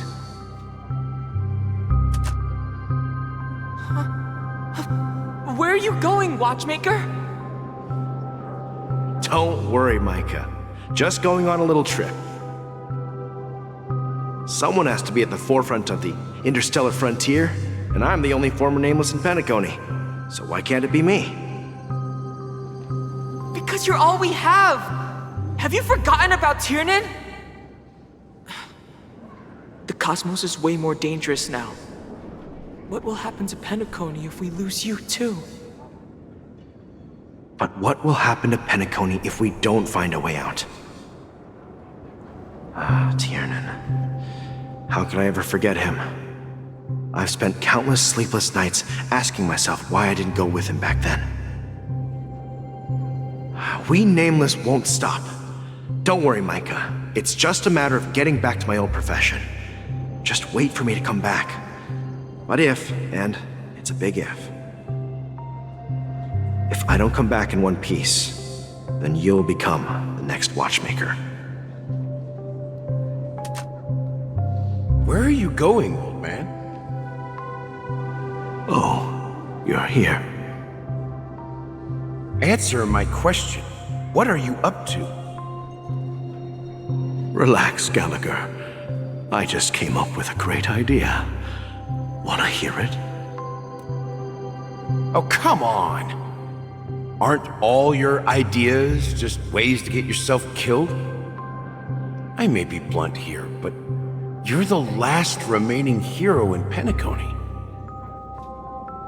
If you die too, the secret of the Stellaron will go to the grave with you. Yes, I'm afraid there's no way out in Penacony, so I'll have to consider alternatives beyond Asdana. We'll organize a festival using the Watchmaker's legacy as a facade and send invitations to the entire cosmos to gather people here. So, a desperate struggle against the family? Desperate? Don't we have you here, my friend? This task is challenging, but what hasn't been challenging for us along the way? Well, whatever you do, remember, make sure to send an invitation to the Astral Express. Misha! Where are you going? Oh, it's you, Clocky. Take me to Dreamflux Reef. Last night, I had a long dream about the day we met. I want to write down that dream. Write it down? Why? Oh, so I won't forget it. Do you remember how you got your name, Clocky? Of course! You told me that when you were a kid, you lived in a room full of clocks. Those wall clocks and pocket watches grew up with you and were your best friends. Yes, but what I didn't mention was there's a funny misunderstanding behind it. I was a kid, and there was always a special pocket watch in my memories. It was with my grandpa, guiding him on his sea voyages and leading the way in his every adventure story. I wanted to have a pocket watch like that too. And that's when you appeared in my dreams. Yeah. Every night, we boarded the compass and set sail together. But you know what? It wasn't until the day my grandpa gave it to me that I realized it wasn't a pocket watch at all. It was a compass. So, your name should have been Compassy. And the watchmaker is just a nameless.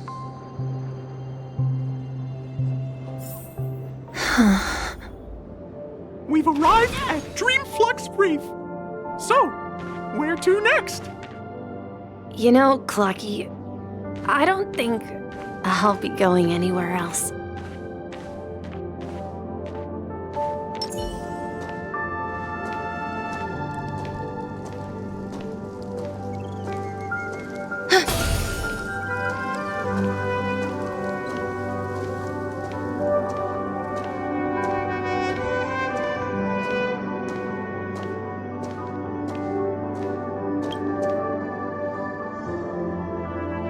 I've traveled far enough. It's time for a little break. Oh. So, we'll set out again. When you're rested? No, I'll stay here. And then, this is where it ends. This is... where it ends? What do you mean, Misha? You told me that the trailblazing expedition would never end. Yeah, that's what I said. So now, it's up to you to decide your next destination. My next destination? What's that supposed to be? I've been following you. Misha? You're acting weird today. If you're feeling down, we can just do what we usually do. With the clockwork. No, I'm not feeling down. As for clockwork, yeah, it resolves all problems in this dream. So, do you know what clockwork actually is? I'm not quite sure. Well, everyone gets lost at times. They may hesitate and doubt which way to go. That happens in this dreamscape and beyond. But don't worry. Everyone goes through moments of uncertainty and hesitation. Eventually, they gather the courage to make bold decisions. Whether it's calming, joyful, angry, or sad, all they need is a little nudge to take that step toward where they truly belong. I'm leaving that little nudge with you, and I hope you'll share it with others. Such is the essence of clockwork, the will of the Trailblaze.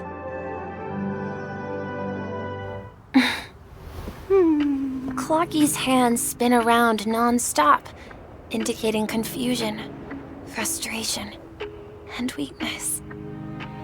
But ultimately, people still need to move forward. Just like your hands, always pointing ahead. This is where my journey ends. From now on, it is your path to walk. Trailblazing means taking paths your predecessors forswore and venturing even further. The Penacony in Mikhail's dreams does not belong to order.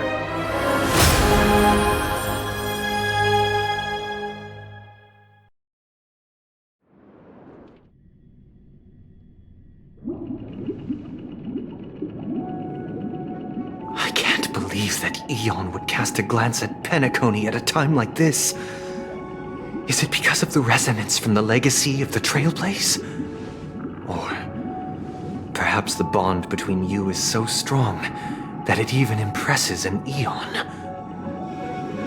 Well, there might be another possibility. Perhaps they want to witness, on behalf of the fallen eons, who will hold the future of Penacony. If that's the case, on behalf of the Dream Master of Penacony and the 107,336 members of the Oak family, I'm extending a formal invitation to all of you. I'm cordially inviting you all to the Penacony Grand Theater to participate in the upcoming Charmony Festival. And, of course, you won't be in the audience, but on center stage. Since the future of the Stellaron, Penacony, and even the entire cosmos is at stake, let's draw a conclusion there, in all fairness. If you truly believe in Akavili's path, then show me their courage and determination.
Please stay tuned. Please stay tuned. Please stay tuned. Please stay tuned.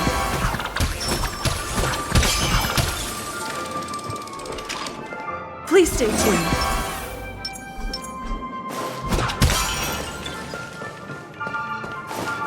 We need a strategy.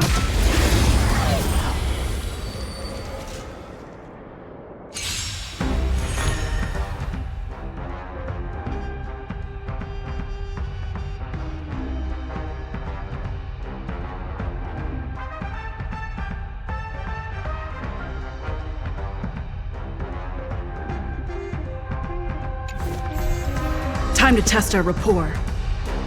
Dreams do come true.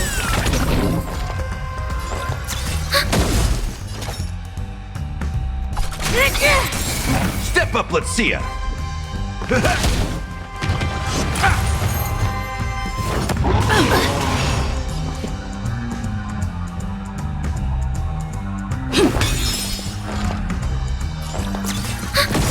Do you admit this crime? Enemy data secured. Net markers activated. Time for a good old counterattack! In the mood for another beating? Order of the Ten Lords! Execute the Marastruck! No amnesty for the Marastruck! The mood is set just right.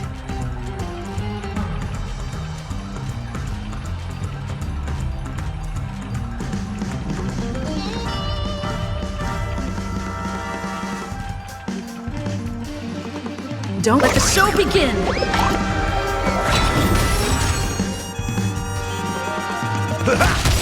Rhythm get messed up. Let's improvise. Slice like a good brew, my friends.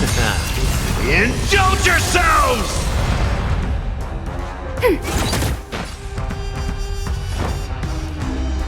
It ain't over. It's time. Take your positions.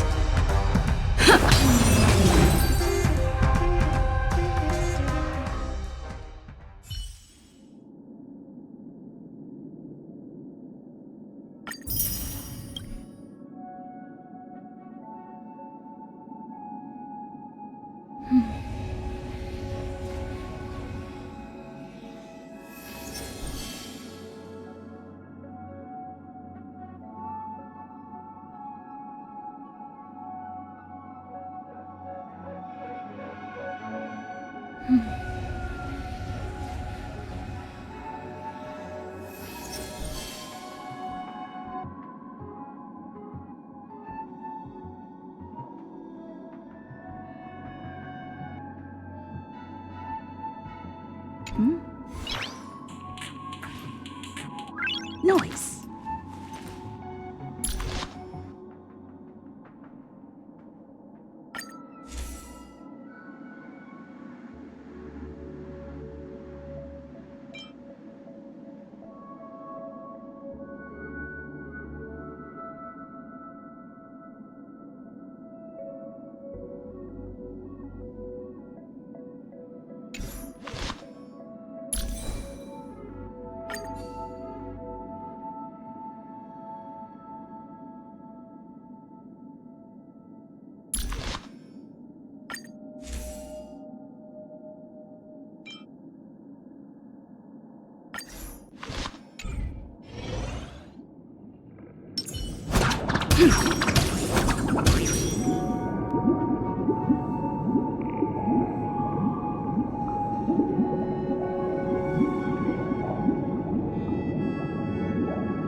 Please stay tuned.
Does that mean he wants to fight us during the Charmony Festival?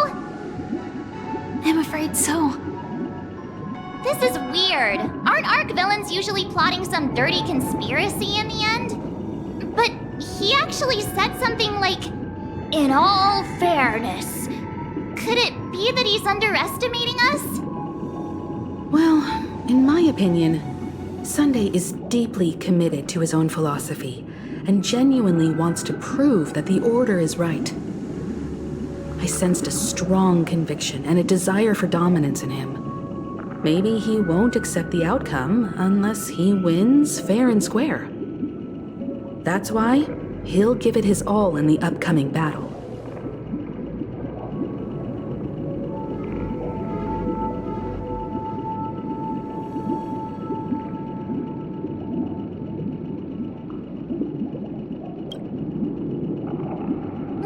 You. Every time an important moment arrives, you hesitate. We've even dealt with a Lord Ravager of the Destruction, so a follower of the Order won't be a big deal. Anyway, we can't leave the Stellaron unchecked. This is about trailblazing a bright future for Penacony and fulfilling Mikhail's and his predecessors' long-cherished wishes. Now that we've taken up the mantle, we can't afford to fail them. However, the same applies to the Order. Their plan didn't materialize overnight, and they have the profound collective consciousness of the planet of festivities behind them. A desire to dream, to slumber and escape reality.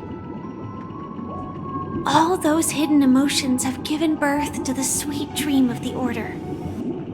They've harnessed the will of an entire planet to create an Eon.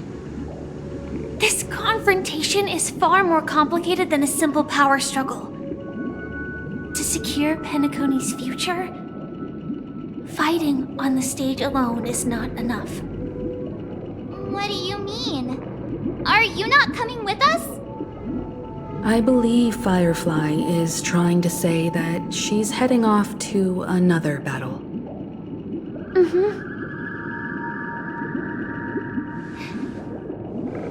Before I left, the Destiny Slave told me that this journey would bring unforgettable rewards.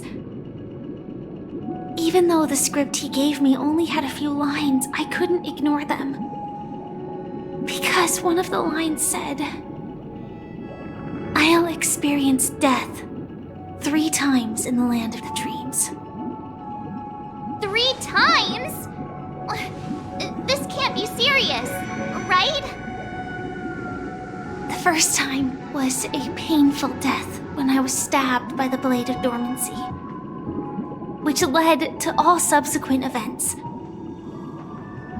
The script will always come true, but in a way that will only be revealed when that page is turned. So now I've understood the meaning of my second death. And I am prepared to face it. If all goes well, my efforts will provide crucial support for you. Only by achieving victory in this battle can we secure a future for Penacony. And only then,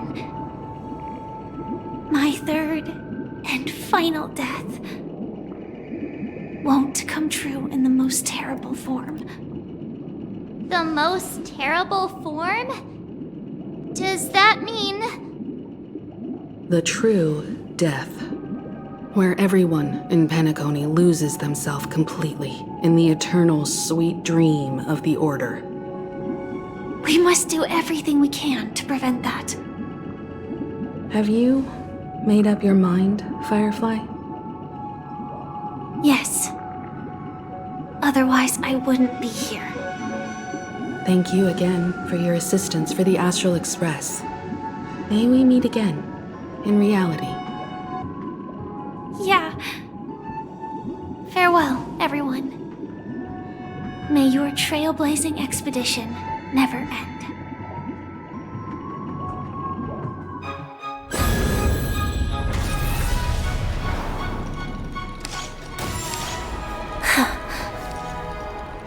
I dreamed of a scorched earth. Everyone, are you ready? A new shoot sprouted from the earth. It bloomed in the morning sun and whispered to me. Like fireflies to a flame, life begets death. May we meet again in reality.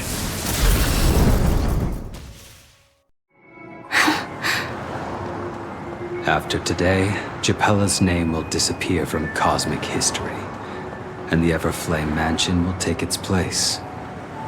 In the not-too-distant future, you'll receive an invitation. That's your next stop. Land of the Dreams. Penacony. I Hope you find whatever you seek there. Be it answers or salvation. You mean my 3 deaths? Silverwolf told me about it. It's such a shame that it's not part of my script. Well, I want to live. I'm never afraid of death.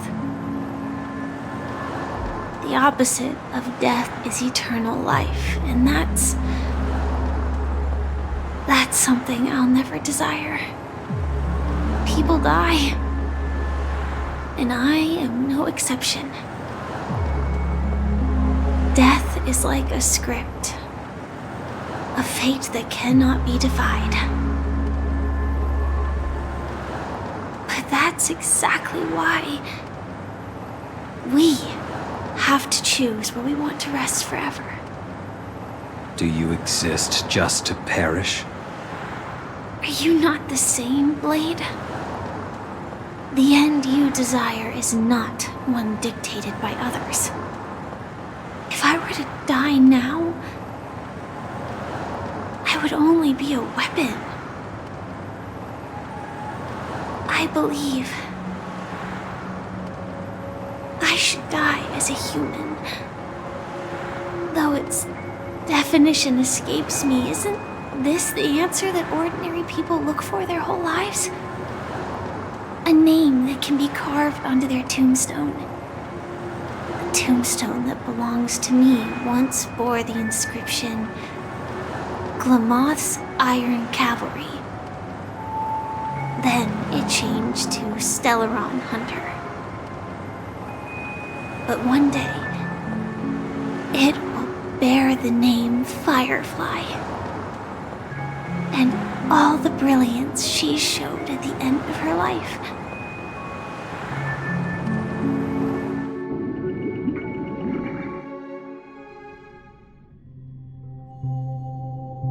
That's quite unexpected, old man.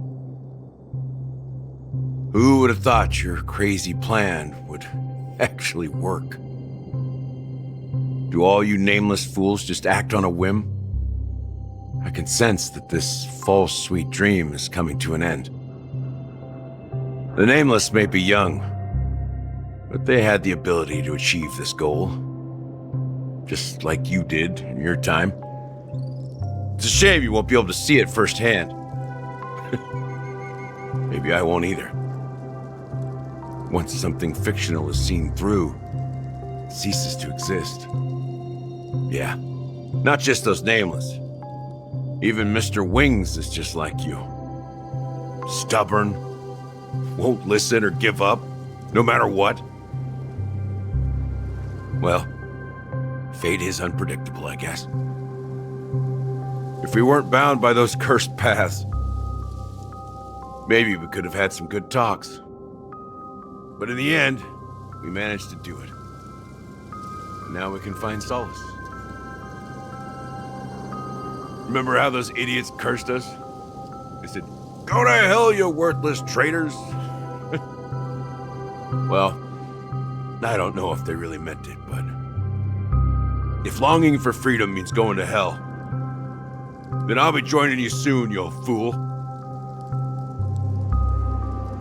Let's get together and have supper again in hell.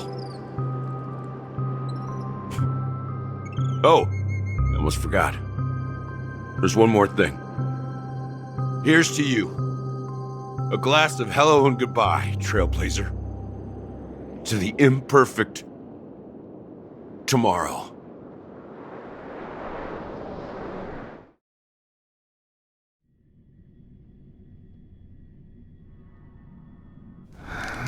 It's warm here, isn't it?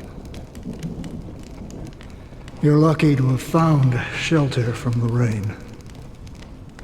Let alone fresh berries in this desolate place.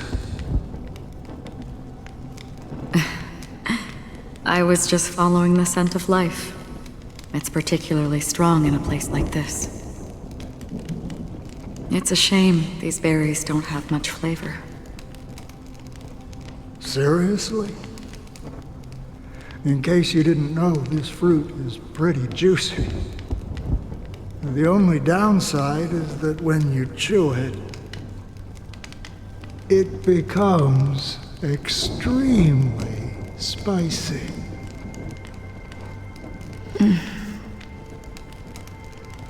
Have you lost your sense of taste? I can still taste certain things, like a faint sweetness. Before coming here, I stopped by a place called Orkron.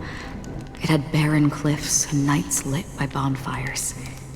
Burgundy snow would fall from the sky, and when it landed on my tongue, it tasted like raspberries. The flavor wasn't exactly sweet, but it left a lasting impression. When I think back on my past, I realize that what's tying everything together isn't the big events, but rather these small yet unforgettable moments. Don't worry about it. Losing oneself is a reality that every self-annihilator must face. At least I haven't completely lost my senses and memories yet. Well, congratulations on adding another footnote to your journey. By the way, are you always alone? No, I had a companion in Orkron. She's a short, nameless girl who aspired to explore IX. She always said she'd walk a path deeper and farther than Akavilis. Quite an ambition for such a small girl. So, what happened? She became stagnant water. Well, my condolences. Condolences. I don't need them. The girl left with a smile. She never regretted her choice and most definitely wanted me to say goodbye with a smile. So, that's what I did. That's proof that you're grieving for her. Or perhaps I'm just afraid. Afraid? I rarely sense that emotion from you. What do you fear? I'm afraid I'll forget the 30 days I spent with her, just like all the other days in my life. Most of them have already washed away with the rain, disappearing into an unseen realm. I fear that those vivid red memories will fade away too. There isn't much color left, and besides this faint, warm red, there's almost nothing. Hard to imagine. A ranger accustomed to bloodshed, destruction, and chaos finding warmth in the red color. Because I have experienced this warmth many times. Long ago, I promised someone that I'd bring it to more people. And that for every remaining moment of my life, I'd strive for a better ending for all. As long as this red color still lingers, I have a chance to fulfill that promise. It represents a burning fire, a blooming flower, the berries in this cave, and life itself, fleeting yet still dazzling. In the end, it will lead me beyond the horizon of existence. And on the other side, I will cut off nihility.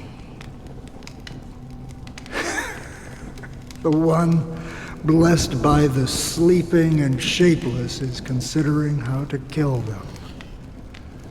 That's truly pure nihility. But you're right about one thing. After spending so much time near this stagnant water, only when I look at this vibrant red fire do I realize that I'm still alive. When will this rain ever stop?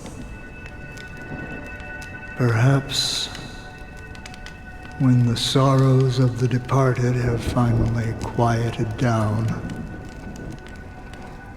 the sky will clear up.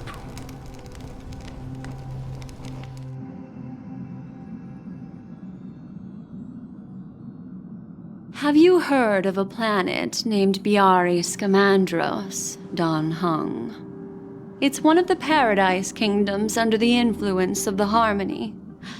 A sought-after wonderland for the inhabitants of the Dardanu Major and Minor systems. Half an Amber Era ago, the family held an unprecedented festival there. And after that, everyone on the planet became part of the family. Do you think the same thing will happen on Penacony? Yes. Or how else can we explain it? The family deliberately used the Watchmaker's invitation to keep all the Pathstriders here, but banished the Emanator of the Nihility. Because of the Nihility, I'm rarely affected by the power of other paths, but somehow I can unconsciously infiltrate them. Maybe that's the risk they're trying to avoid. I would disagree. Biari Scamandros is not part of the credit system or connected to the Silver Rail. It's nothing more than a remote civilization sheltered by the Harmony. But Penacony is different. If the family messes with Penacony, that would be like declaring war on almost half of the factions in the cosmos. They have no reason to do that. No, they don't. If they truly serve the Harmony, that is. What do you mean? The path in Penacony is impure. The Harmony here has impurities. Do you remember the Ancient Swarm disaster? Tazeront, the propagation, brought endless havoc to the universe, and it eventually evolved into a fierce battle among all eons. 2 paths lost their eons in that war, the propagation and the order. Coincidentally, their downfall is related to a certain eon. Shipe, the Harmony. Legend has it that they participated in the crusade against the Imperator Insectorum and devoured Anna the Order for unknown reasons.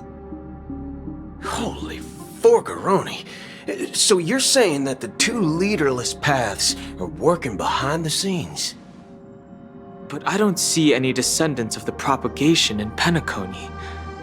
Could it be that the remnants of Beyond the Sky Choir are hiding within the family, trying to resurrect a fallen eon? I can't say for sure, but they're definitely planning something for the Charmony Festival.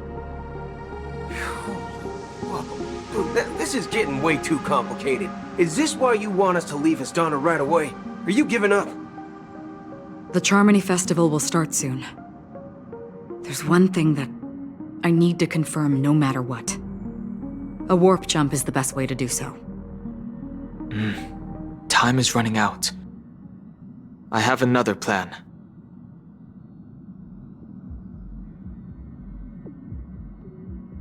Hold on.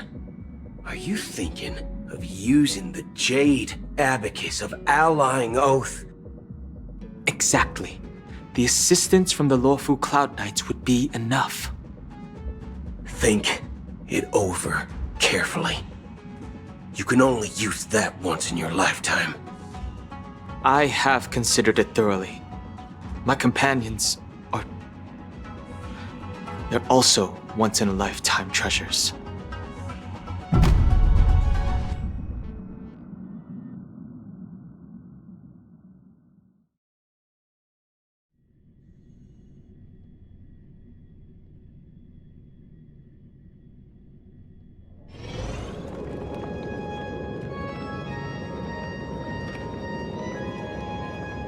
Are you the only one here, my child?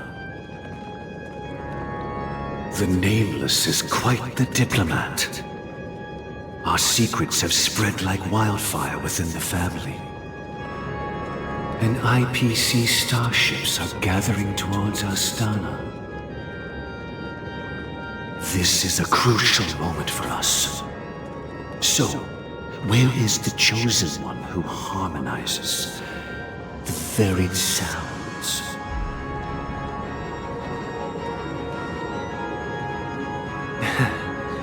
What do you mean, Master?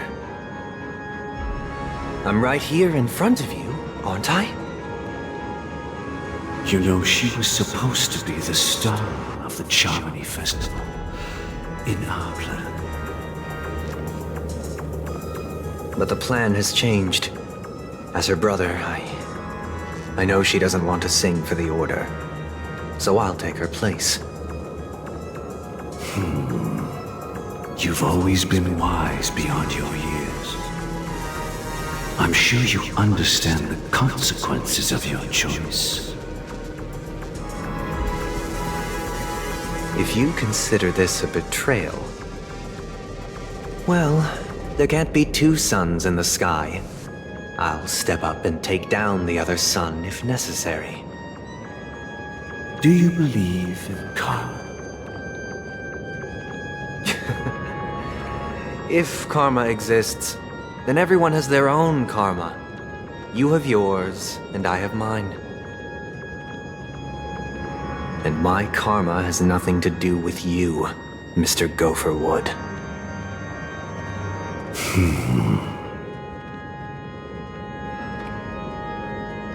All right. Since you're willing to sacrifice yourself for her, I'll grant your wish. Well, the compromise came sooner than expected. Why? You and your sister were born as twins of the Order. And one of you is destined to follow this path to the end.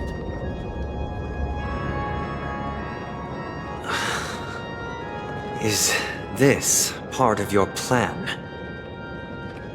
Of course. You're still as clever as you were when you were a child. The opening is near. Go, my child. Seize the power of the harmony and reveal your karma. I have one final question, Master. Why did you choose to bring the Order to Penacony?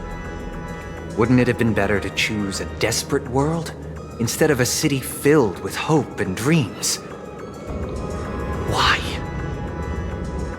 It's for justice, my child. If we lose justice in our hearts, we'll make the same mistake as the Harmony did. So, it's not you who manipulates the dreamscape with the Stellaron, but... Well, that's where our conversation ends. Go ahead. The 107,336 souls of the Oak family have dreamed of this moment too many times.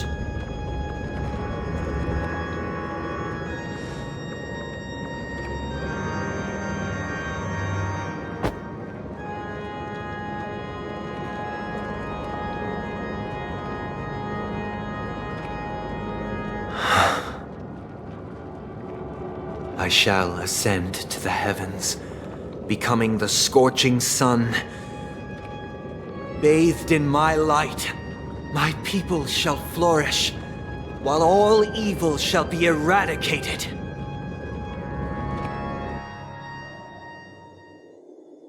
This is the interior of the Penacony Grand Theater. It's quite exhilarating to be flushed into the air by Soulglad. But why is the venue still closed when the Charmony Festival is about to start? And not only that, the entire theater is eerily quiet. No audience, no staff, no one around.